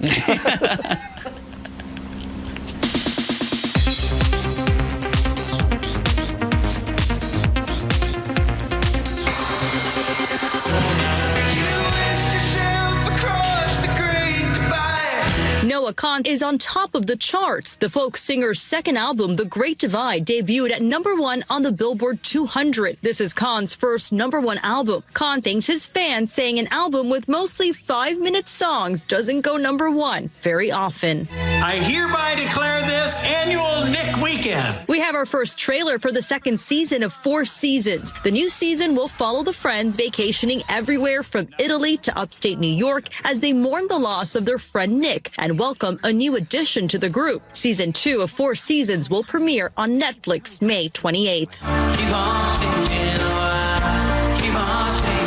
Kevin Jonas is releasing a new single. The oldest Jonas brother released his first solo, Changing, last year. His new single, Little Things, will debut on May 15th. And happy birthday, Adele. The pop singer and Grammy Award winner is 38. That's what's happening in Hollywood. Melissa Adon, ABC News, Los Angeles.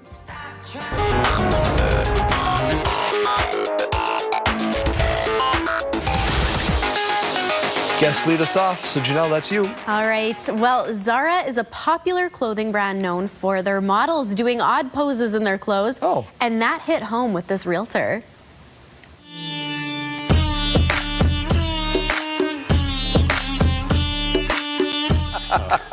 So Braden decided to incorporate their vision into his real estate marketing. Sure. Watch as he and his friend pose around the house he's selling, superimposing the Zara logo onto the photo to look exactly like the brand's ads. They nailed this. They did. I hope they don't get nailed with a lawsuit over it, but it's a creative idea. Yeah. Just see that coming, right?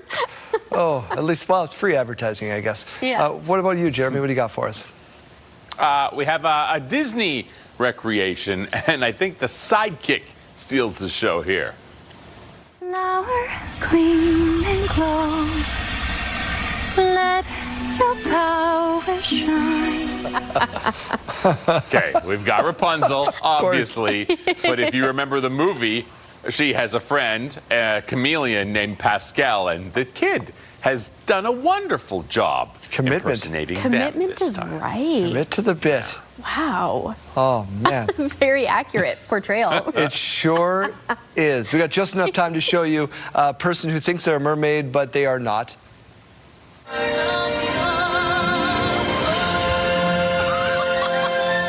shown you this video once before, but it's so nice we'll show it to you twice. She's on the rock. She's trying to get that Instagram picture. It gets wiped out, and you had it coming.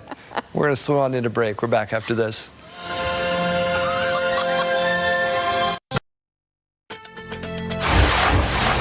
It's Tuesday, May 5th. The soil is quite wet and damp. Like if you dig down into it, the ground's wet, but everything on top of it is tinder dry right now.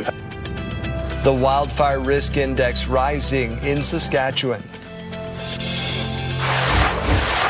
Some of the spots that when I got there, about half the road was gone.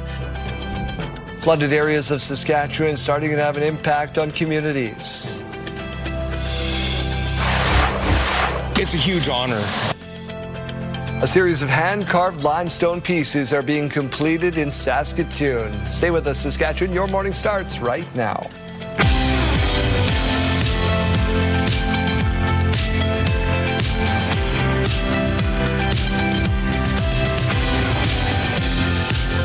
Welcome to Your Morning, Saskatchewan. I'm Daryl. And I'm Janelle. Thank you for being back with us. This is not going to be as snowy. Snow on, what was that, May 4th?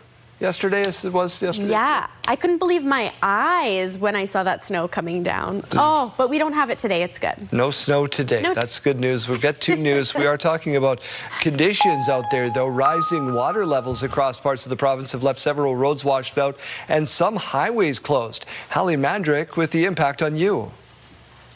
Flooded areas are becoming a common sight across Saskatchewan. This video posted online showing land flooded near Beauval, the water from spring runoff impacting many communities and highways across the province. I think we're so used to in Saskatchewan being kind of able to go around, and even if the highway closes, cool, you hop on the grid road, right? And you can almost always get to where you need to go. But right now, with the way some of the rural areas are flooding, there are places you can't get to, and there's people being isolated. As of Monday afternoon, 15 local states of emergency were active across the province, including Shellbrook, Aberdeen, Beardy's Okemos Cree Nation, and other rural municipalities. And at the same time, the Highway Hotline reported 19 closures along several highways across the province. Drivers are being advised to check before traveling. The hotline actually has a text report. You can actually see a list there that gives a pretty good synopsis, but there's several across sort of the east central and northern parts of the province. There's quite a few. The flooding is caused by a series of factors, including prolonged winter conditions, which quickly shifted to spring runoff as temperatures increased across Saskatchewan. By the time May comes around, the temperatures warm up quickly because it's sort of like a pent-up demand where the warmth was denied for so long, but then those seasonal temperatures come back. And so we see the melt rapidly happen. For those living in the affected areas, it can be stressful to keep up with the frequently changing conditions. Some of the spots that when I got there, about half the road was gone. I talked to people who'd driven through there 3 hours earlier, and they said the road was dry. And it was like good and everything was solid. So like within that 3 hour period, it went from the road's dry to half the road's gone. According to the Water Security Agency, some areas are expected to see conditions start to improve, while other flooded areas aren't expected to reach their peak flow for another 4 to 6 days. Hallie Mandrick, CTV News, Saskatoon. Highway 9 just outside Kenora currently closed underwater. Travelers looking to reach Sturgis or heading north advised to take an alternate route. West of Kenora, Highway 5 also closed, though the water did subside a little overnight. The pavement is at risk of collapsing right now.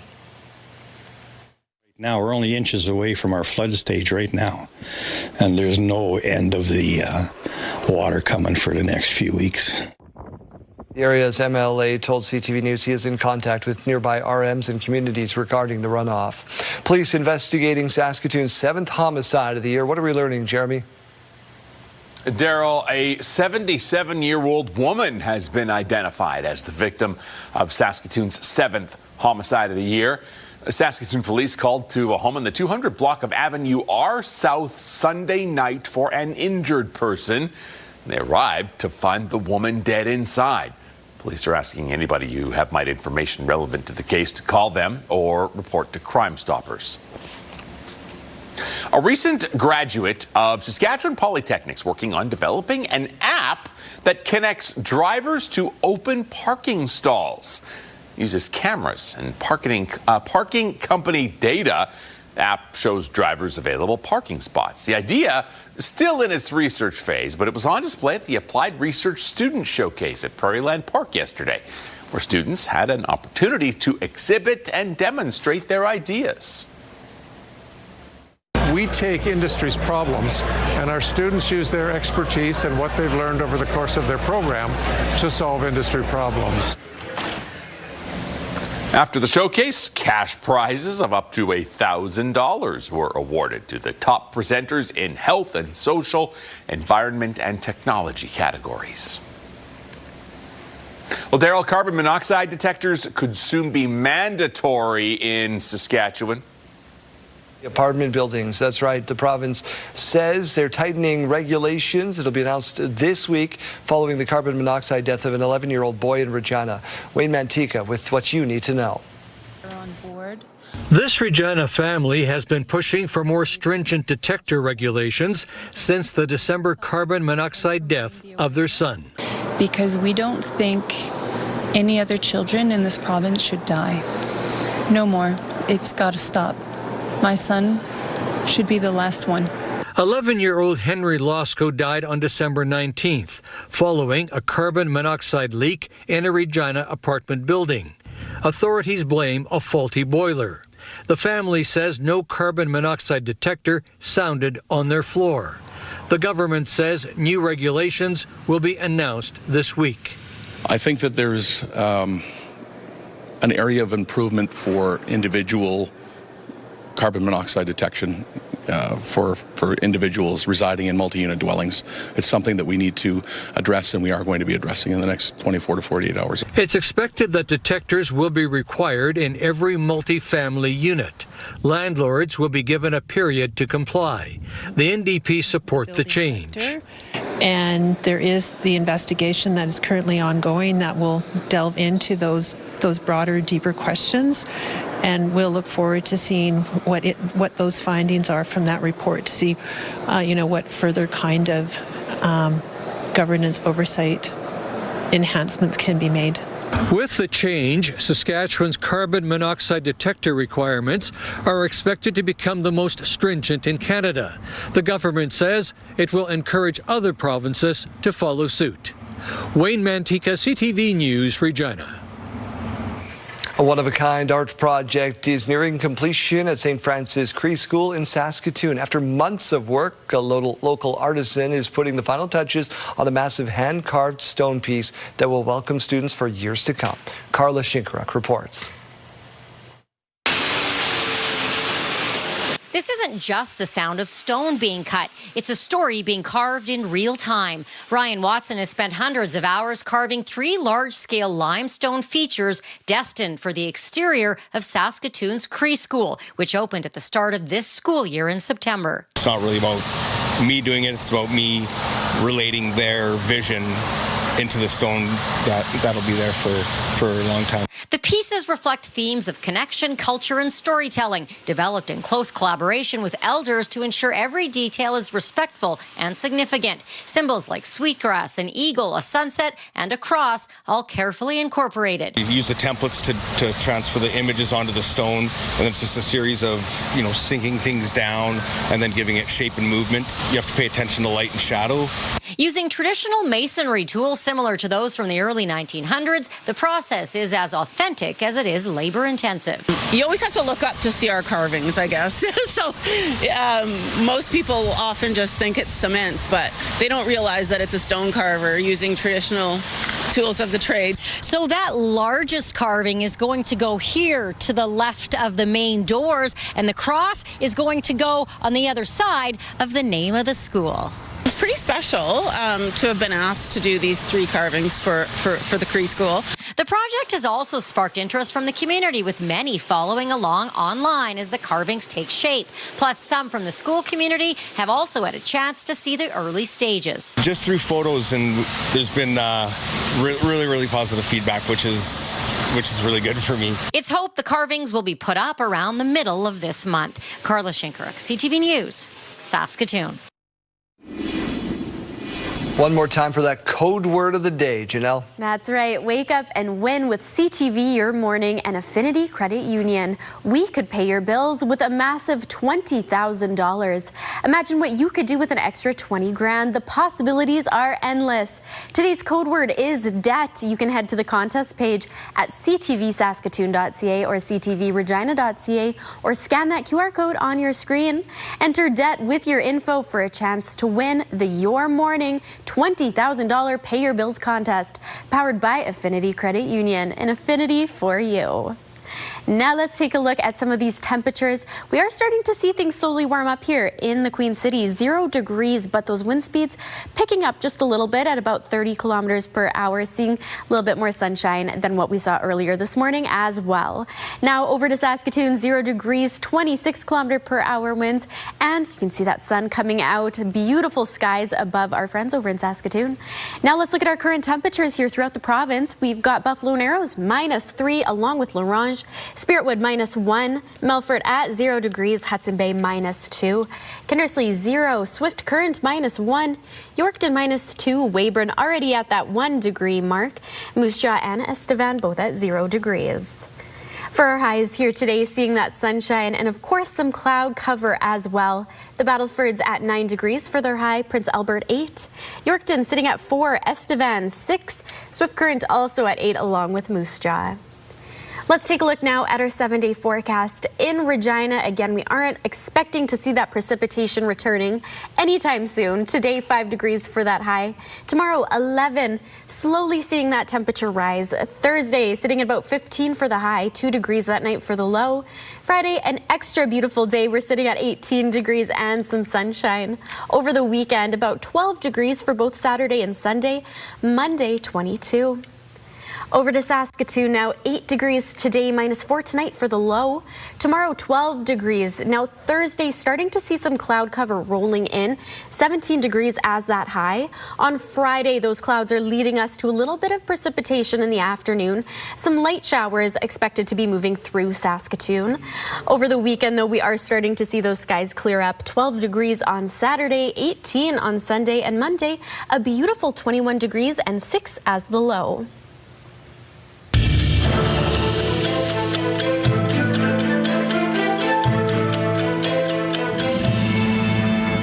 Today in history, May 5th, 1877, Sitting Bull and 5,000 Sioux people came to Canada seeking refuge from the U.S. Army after the Battle of Little Bighorn. May 5th, 2016, Alberta officials declared a state of emergency for Fort McMurray due to wildfires. May 5th, 1921, Coco Chanel introduced the Chanel No. 5 perfume. 1904, Cy Young pitches the first perfect game in modern baseball history as the Boston Americans beat the Philadelphia Athletics 3-0. Don't catch you slipping now. Look what I'm whipping now. This is America. And on this day in 2018, Childish Gambino, a.k.a. Donald Glover, released the music video to his new single, This is America, to wide acclaim.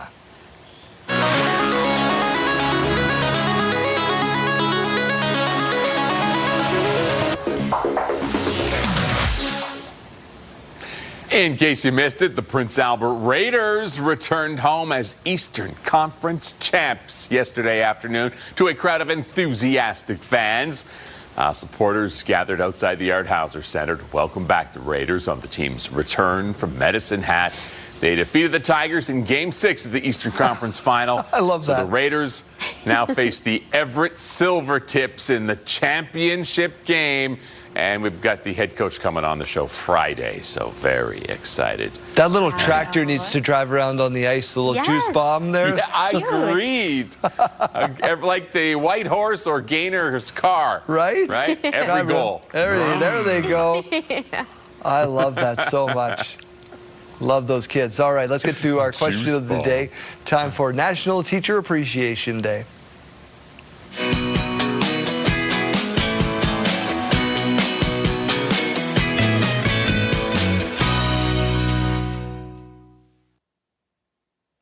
So we've asked you today what teacher made the biggest impact on your life, or which teacher. Janelle, one close to home for you. One very close to home. I'm very excited to share it with you, but Kim says, Ron Reinhardt in Bethune and Lumsden changed everything for me. And of course, also Mrs. Hare, who also taught in Bethune and Lumsden, and that is Kim's mom. So we've got a couple of moms that are teachers here coming in. Pam says, Mr. Kendall, he was a principal at Stoughton High School. He made it easy to learn algebra and physics. That must be a good teacher then. Incredibly important. Miranda here. A long one. I could not chop it. It was so beautiful. My favorite teacher was Mr. Marchand. He always made me feel great and, of course, had that time to help.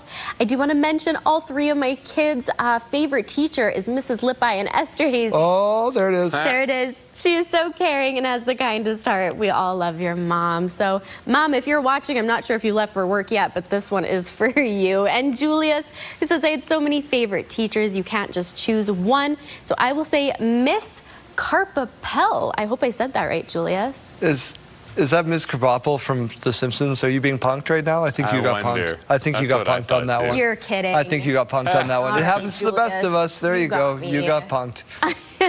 And then Ashley here, the teachers who had the greatest impact on me were Mr. Tessum at Dalmany High School, Mrs. Enns at Kenniston High School. I hope that you guys know I'm leaning in really far to see the screen here. This is disastrously blind. We're going to take a time out. We got health news on the other side of this short break.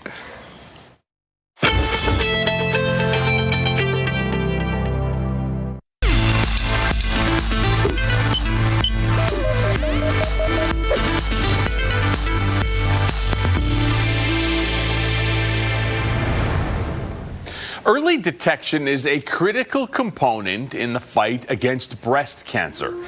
Here is CTV's Alex Karpa on new research and imaging technology that could help address long-standing challenges.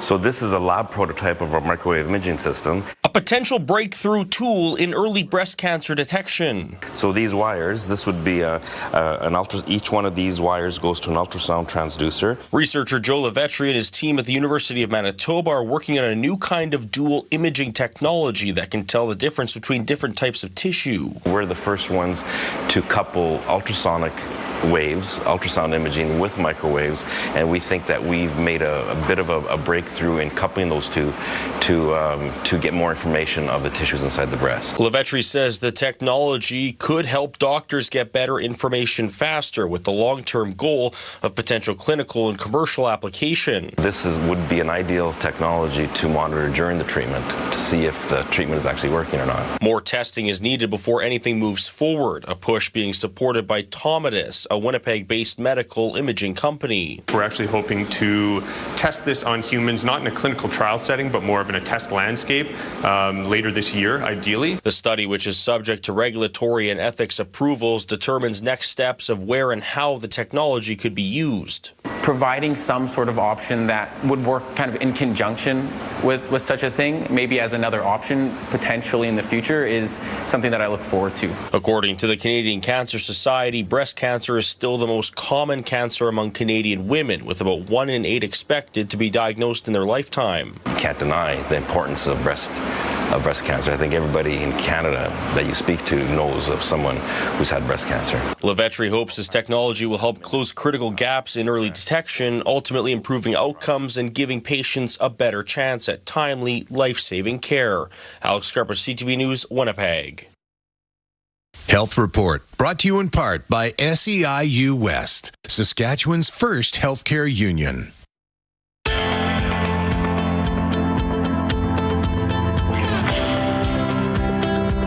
Good morning. I am down at Luther College, and this time I've got Colleen with me. Colleen, tell me a little bit about your role here at Luther College. Thank you so much for coming down. Yes, my role at Luther College is as the director of the Nonprofit and Voluntary Sector Studies Network, or the NVSSN we call it. And my work revolves around supporting the nonprofit sector and creating opportunities for our students to connect into the work of the nonprofit sector in our certificate in nonprofit leadership and innovation.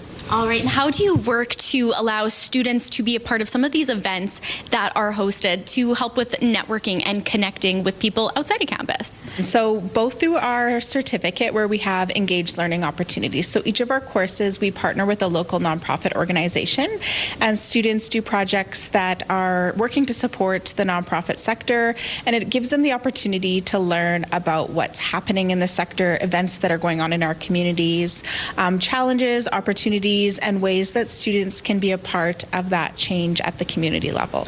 So it gives students the opportunity to understand how the theory, the things that they're learning in their classes about health, about justice, about law, play out at the community level, and also how they can influence and impact social change by applying those theories to those practical projects. All right, and I'm so curious, Colleen, tell me a little bit about how you've seen this impact students, how they've benefited in your eyes from this.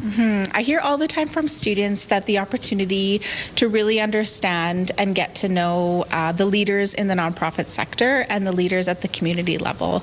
And so seeing students connect in, feel inspired, and understand how the work that they're doing either currently or in their future careers can impact and play out in those community leadership spaces. All right, well, one of the many amazing aspects here at Luther College. Colleen, thank you so very much. And you can head to that link that's popping up on your screen if you're looking for a little bit more information.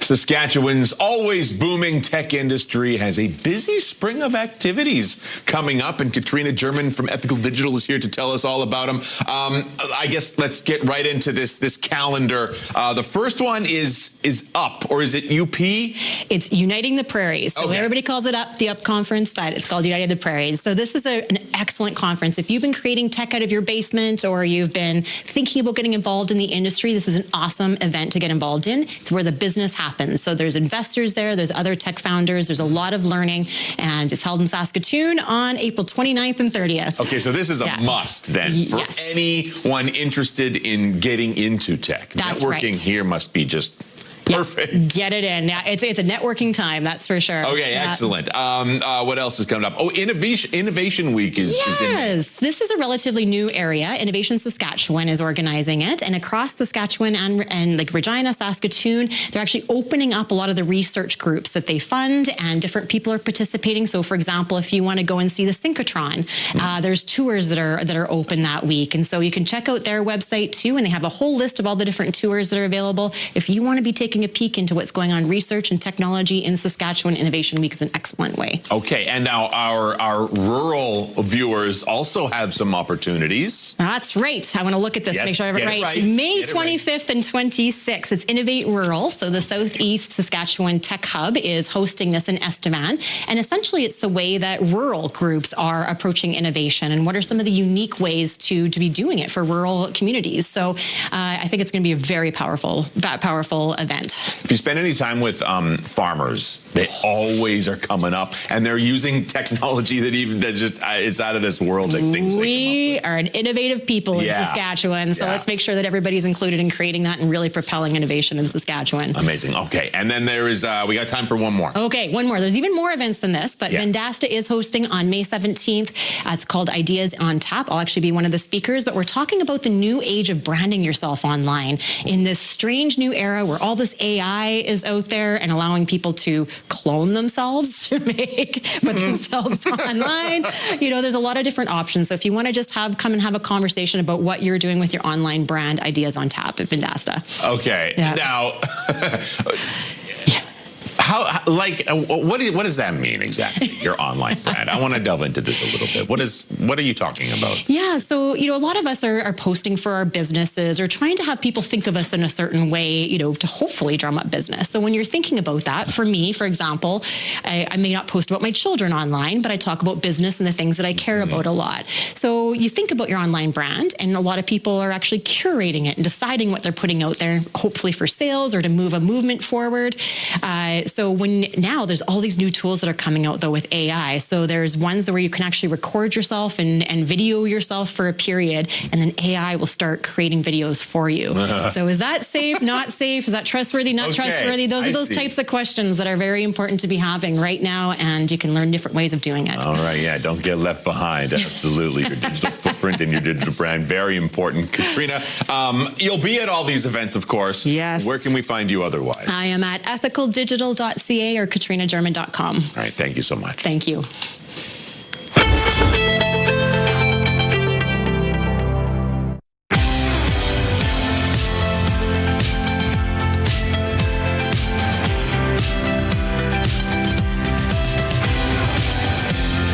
Good morning. Welcome back to your morning. It is 8:30.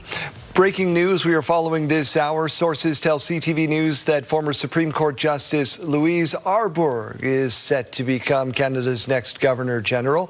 Prime Minister Mark Carney will make it official at an announcement in Ottawa later this hour. Arbour, who was born in Montreal, is fluent in both of Canada's official languages. She brings a substantial legal resume that includes prosecuting war crimes in Rwanda and Yugoslavia and serving as the United Nations Human Rights Commissioner. We'll follow that along on our website and CTV News channel. Saskatchewan continues to have the highest rate of interpersonal violence in the country. The RCMP say they received almost 10,000 related calls last year. Sierra D'Souza Butts on why and what supports are available. Brenda Ottenbright says exposure to family violence growing up played a part in her own journey in what she describes as an emotionally abusive relationship for 12 years of her life. When you live in a relationship like that, you have no self-esteem. You lose who you are. You end up being in survival mode. She's far from alone. In 2025, Saskatchewan RCMP responded to almost 10,000 reports of family and intimate partner violence. That was down slightly from the previous year, but Saskatchewan still has the highest victim rate in the country. It's never just as simple as, why don't these individuals leave? Why don't they get out and get help? The remote nature of where they're located is contributing to a lot of barriers structurally for those individuals. The province's northern region accounts for more than half of those cases, but even in larger centers like Regina, there are consistent wait lists for emergency shelters. It's not due to a lack of desire to help these families, it's due to a lack of resources. Sophia House, a long-term housing shelter for women and children who are fleeing violent homes, says more housing is one tool needed to better support victims. Increased awareness, education, and resources from all levels of government, opportunities to collaborate with other organizations, but also being able to look at other provinces and communities that seem to be doing something right. In the fall, the government of Saskatchewan introduced its Cyber Stalking and Coercive Control Act, which recognizes cyber stalking and online harassment, as well as coercive and controlling behavior as a form of interpersonal violence. The province said in a statement, it's dedicated to supporting victims and survivors of violence through legislation, funding, and programming, along with preventative education and awareness programs. A search for long-term solutions to an issue with long-reaching effects. More than a decade later, Ottenbright is still battling through family court and trying to heal. So this isn't going away with me because my children have suffered. I'm showing them me trying to heal, but my children have to heal too. Sierra D'Souza Butts, CTV News, Regina. A fight at an apartment in Melfort has left one man dead and another charged with manslaughter. RCMP say the altercation happened Saturday. Officers were called around noon to a building on Broadway Avenue South where one man was stabbed. 36-year-old Sam Stonehand died of his injuries. 43-year-old Tom Cook has been charged with manslaughter. In southern Saskatchewan, it's the exact opposite of the wet conditions in the north. It is very dry out there and put many areas at high risk. Jacob Carr reports. A swath of southern Saskatchewan is facing dry and windy conditions, the perfect recipe for a tinderbox. The fire department in Kenniston kept busy over the weekend, responding to a handful of fires in a 48-hour span. We've had some warm days and driving winds, so once a fire starts, it very quickly and easily spreads through that top surface dry layer and can really take off quick. The Saskatchewan Public Safety Agency's Fire Weather Index is currently painted red and yellow when it comes to the southern part of the province, with much of the lower half at high to extreme risk of fires. That includes Melville, whose fire chief says the city recently had to put out a big fire. We had a fairly substantial grass fire on Friday last week, and it was traveling at a speed that wasn't terribly bad enough, fueled by the winds. But a week from now, if we get no rain, that fire would have been much, much worse. The dry conditions have caused First Nations like Musquepetung and Cowessess to enact fire bans in their communities. Kenniston and Melville are not currently under any fire bans, but if moisture continues to elude them, the communities will consider putting some sort of a ban in place. We may put a full fire ban, meaning no incinerators, no burning barrels, that kind of stuff, which is more of a rural thing than a city thing, of course, because most cities have prohibiting factors around doing any kind of burning like that in their cities. Buckingham says some parts of southern Saskatchewan have received pockets of moisture over the past few days, which will help slightly, and said the ideal conditions in the eyes of a firefighter would be a wet spring followed by some immediate heat leading into summer. Jacob Carr, CTV News, Regina. Water Security Agency says there is no risk to human health following a recent diesel spill in the South Saskatchewan. Stacey Hine reports.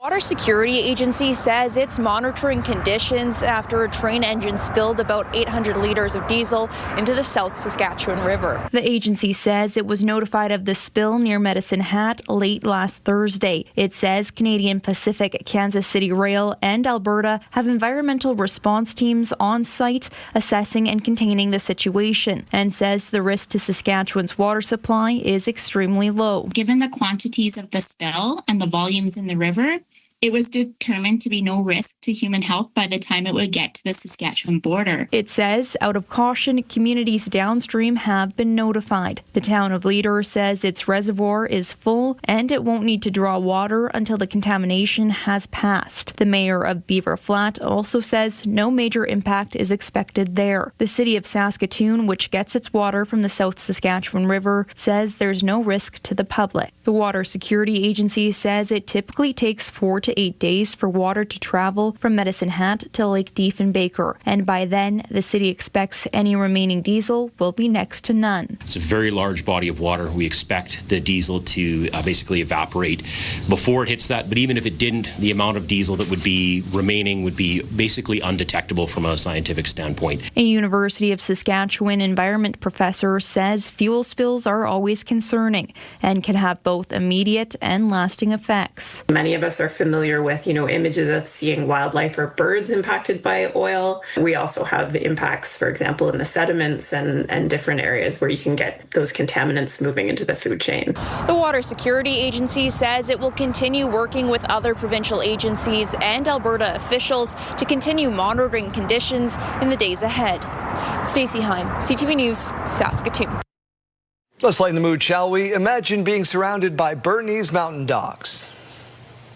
Celebrating Bernese mountain dogs and the community that is involved with it. We've been breeding dogs for 10 years now and really like to have the community approach. We always talk about golden retrievers because I've got one. Let's talk about Bernese because we got the video. More than 100 people and 50 of their dogs came out for a community dog walk in Guelph over the weekend. The walk was at a local winery, not a bad setting, which sure was nice for the dog owners who got to have a glass of wine and some house-made pizza. Organizers are planning more events in the future, including puppy yoga, which would be dangerous with one of them. They're very heavy. Marcia, if you've ever wanted to be in the Brady Bunch, this one is for you. You can now step inside one of the most iconic homes in television history.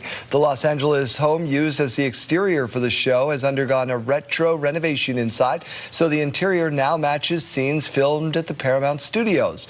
And it's opening up for guided tours starting May 11th for a limited time. It's also for a good cause. A portion of the proceeds will go to a local nonprofit dog rescue supported by the home's owner. The NHL will hold its lottery today for the NHL draft as the Canucks wait to find out if they'll land the first overall pick for the first time in franchise history. The Canucks had an abysmal regular season, finishing dead last in the NHL, which means they have the best odds to land the first overall selection, but it's not a sure thing. My Calgary Flames, they traded away every aspect of our offense, still couldn't tank properly. The team that nabs the first overall pick will likely be getting Penn State freshman, former Medicine Hat Tiger Gavin McKenna. That's the guy you're seeing on number 72 on your screen. The draft lottery is being held in New Jersey this year. It'll start at 4 p.m. And then I will be disappointed because we have like the 4th best odds, and we'll probably get like the 10th pick. Just our way. Yeah. Just our way. Yeah. Go sports, right? Sports. I have no idea what that means, but I'm in for it. Tell us about sunshine and no wind. I can tell you about that. We are seeing the sun coming out in Regina now, a beautiful 0 degrees. We're starting to see things warm up. Again, those wind speeds a little bit high at about 30 kilometers per hour, but we will start to see those decrease as the afternoon goes on and into the evening. Over now to Saskatoon, 0 degrees as well, 26 kilometer per hour winds. Again, plenty of sunshine, seeing those wind speeds dying down as the day continues. Let's take a look now at our futurecast. Again, nothing for precipitation, no significant weather events happening, just those clouds moving through the province here. We will start to see a little bit of rain on Friday for the Saskatoon area. We'll get more into that coming up, but first let's take a look at these current temperatures. Buffalo Narrows and La Ronge both at -3, Spiritwood and Prince Albert -1, Hudson Bay at -2, and Stony Rapids -7, Swift Current -1, Yorkton -2, Estevan 0 degrees, and Weyburn 1 degree. Over for our highs now, we can expect to see some sunshine, a little bit of cloud cover as well. The Battleford's at about 9 degrees for their high. Prince Albert 8 along with Swift Current, Yorkton sitting at 4, Weyburn and Estevan both at 6, and again seeing that cloud cover in the sky. For our 7-day forecast here in Regina, 5 degrees for our high today, -5 tonight for the low. We'll get into Wednesday with about 11 degrees. Now we can start to see those temperatures climbing just a bit, 15 degrees on Thursday. Friday, we're hitting about 18 degrees, a perfect way to wrap up the weekend. As we get into the weekend itself, we've got 12 degrees for both Saturday and Sunday. Over to Saskatoon now, 8 degrees as today's high, -4 tonight for the low. Seeing that cloud cover in the sky, but mainly sunny skies. Tomorrow, 12 degrees, 2 as the low. As we get into Thursday, we'll start to see those clouds rolling in, which does bring us to Friday. Some light showers expected for Saskatoon and surrounding areas. 17 degrees as that high for Friday. Now Saturday and Sunday, things are starting to warm up. Hopefully some leaves popping out, starting to see things get a little bit more green. 12 degrees on Saturday and Sunday, ending off the weekend with 18 degrees.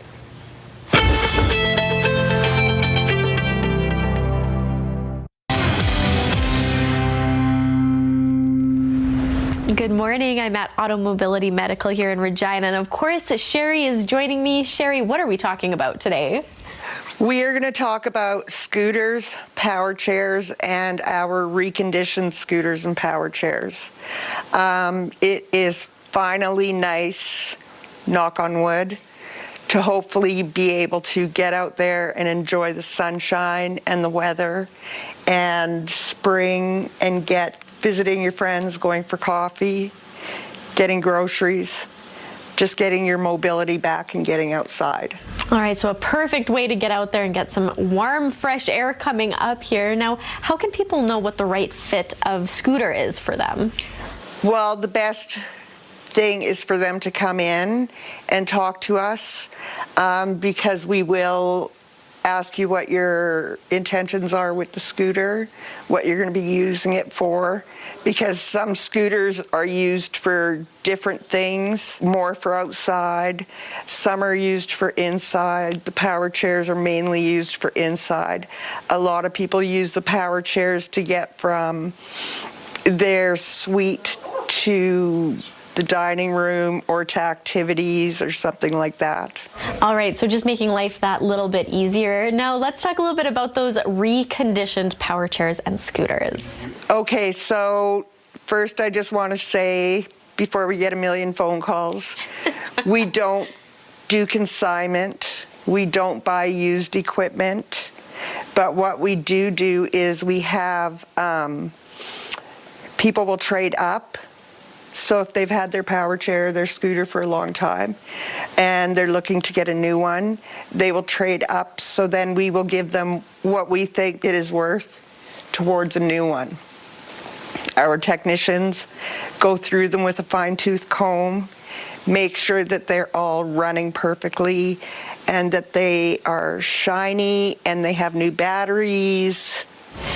Perfect. So in great condition then. Where are you located? How can people come down and check out these scooters? We are at 1444 Lawrence Street. Dudney is now open, so that's also a bonus. So you can just come on down, have a look at the scooters. We also just got a new pile of lift chairs in if you want to come on down. You name it, we have over 70,000 products in stock. So if you're looking for something, we should have it, and if we don't, we can get it. All right. Thank you so much, Sherry. Once again, this is Auto Mobility Medical right here in Regina. Thank you. All right, let's head out and find Mike Siona once again. This morning, he is learning about two things that smell oh so good. Well, one more time here this morning at Green Goddess Artisan Shop with Naomi Hunter, who runs this wonderful establishment. And it's such an eclectic and unique assortment of different artisans, of whom you are chief. But talk to me about people like Adam and other artists that kind of are residents here. Well, my dream with this, I actually just opened in October, and right here in the heart of Riversdale, 20th and Avenue E, it just seemed like so important to have people from the community. It should be a community-centered space, and my dream was to help people who didn't already have somewhere else that they were selling, new artists, people who maybe needed that experience and help, doing things like packaging and setting up a more professional Facebook page for their art and things like that. So it's not just selling their work. I'm trying to help with all aspects of getting going. Let's talk about Adam and that story. I mean, he's living with bipolar disorder. He's doing the blooms and brews. It must be so inspiring to work with people like him. You know what? Adam's spirit just shone through right away, and I really felt that both he and I felt that the flowers and the crystals, and people just come in here and tell me all the time, you know what? I immediately feel better. So it felt like kind of a natural mix, and it just worked really well together right off the start. I was like, yeah, you should be here. That mental health component, how helpful is it specifically for artists? Because, you know, it's maybe not a regular income stream. Well, the artists who are here, I was actually volunteering, helping before this next door, where we had the Indigenous Artists Gallery. So the artists that I have here are all artists from the community, Indigenous and Métis artists, and it's so important to, I mean, today as well, Red Dress Day, we need to help people who it's part of reconciliation. Thanks so much. Spaces like right here at the Green Goddess Artisan Shop.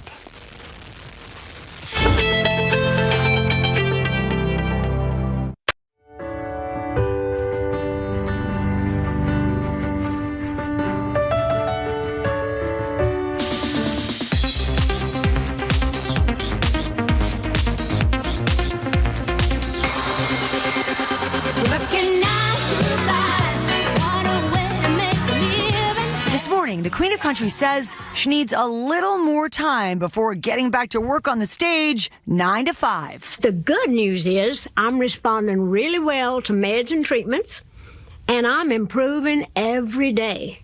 Now, the bad news is it's going to take me a little while before I'm up to stage performance level. Dolly Parton canceling a slew of already postponed Las Vegas shows as she deals with complications from kidney stones. I've told you before that I've always had problems with my kidney stones. Lord, they dig more stones out of me a year than the rock quarry in Rockwood, Tennessee. But seriously, my immune system and my digestive system got all out of whack over the past 3 years. The 80-year-old icon sharing her health update on Instagram. When they raised the hood on this old antique, they realized that I need to rebuild my engine, and that my transmission is slipping, my oil pan is leaking, and my muffler's busted, and my shocks and pistons need to be replaced. Parton says her health struggles go back to last year when she lost her husband, Carl Dean. After going through a year of firsts, the holidays and especially our wedding anniversary and the day of his death, March 3rd. You know, that was hard for me, but I will always love him, and I'll always miss him. Jolene, Jolene, Jolene, Jolene. The music legend thanking her devoted fans for their support and reassuring them she will be okay. I just want you to know I thank you for standing by me and that I will always love you.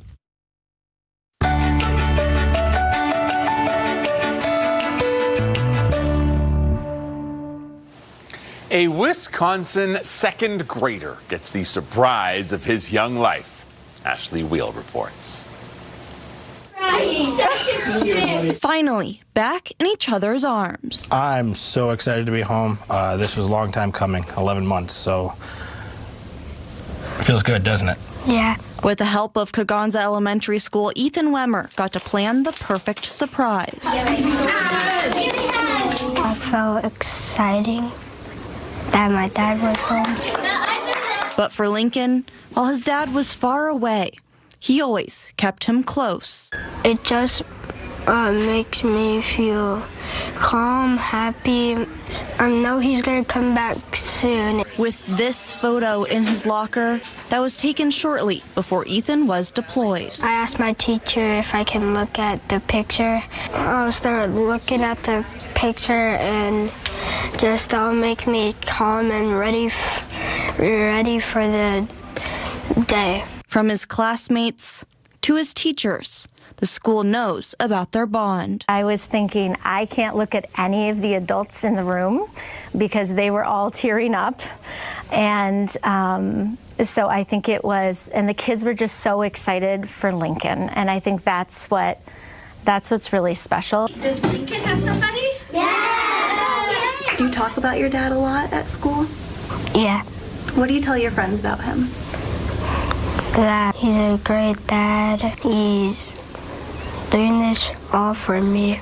Working together to make their reunion so special. Putting on the ghillie suit, I was sweating, not because I was hot, but because I was nervous, because he's grown so much in those 11 months. Dressing up in a disguise as the school's mascot, Ethan says he was already crying before taking off the mask. I don't know, just seeing how much he's grown, because in that costume, like seeing him walk up, I'm like, there's no way he's that tall. It was cool, and it just felt very exciting that he was home. Now they're looking forward to making new memories together. Just hang out and have fun. We like to play video games, go to the trampoline parks, just pretty much anything and everything.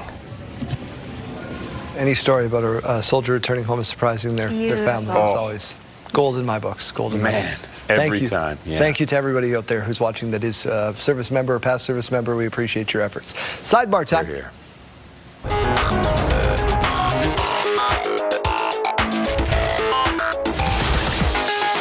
All right, Janelle, take us to Czechia. All right, this is LARPing, if you're familiar with it. Here's what it looks like. Ah, yes.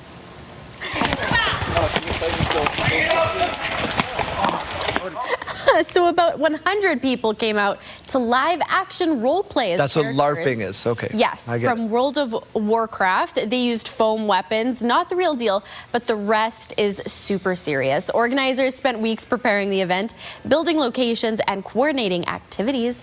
World of Warcraft is the best-selling game of its kind of all time, selling more than 40 million copies since 2004. What do you think, JD? We dress up in some battle costumes and take to the South Saskatchewan?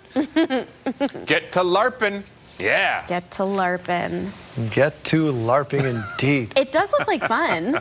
Well, if you're into it, Yeah. if you're into it, that's your thing. Sure. It's a bit of a surprise for this Crystal Palace fan when he arrived to a seat that didn't exist for his fans' club's game in Poland last week. Charlie Ing posting, "I'm in seat 21 and it doesn't exist." Oh. He said the usher in the stadium just laughed at the situation. Now the club in Krakow has added a special seat and has invited the fan to come to their anniversary game in July, promising him the seat 21 actually is real this time. No, how did he buy a ticket for a seat that doesn't exist? I don't know. This seems like an organizational fail. Yeah, it does, doesn't it? Oops. Whoopsie. Whoopsie. JD, very quickly. Tourists in China's Sichuan province taken to the sky at a scenic waterfall in the region. This ferry flying from the sky experience gives visitors a chance to soar like a ferry around the waterfall. Pretty cool and kind of scary. Oh, this is my dream. Don't go chasing waterfalls. Stick to the rivers and streams that you're used to, friends. Yay.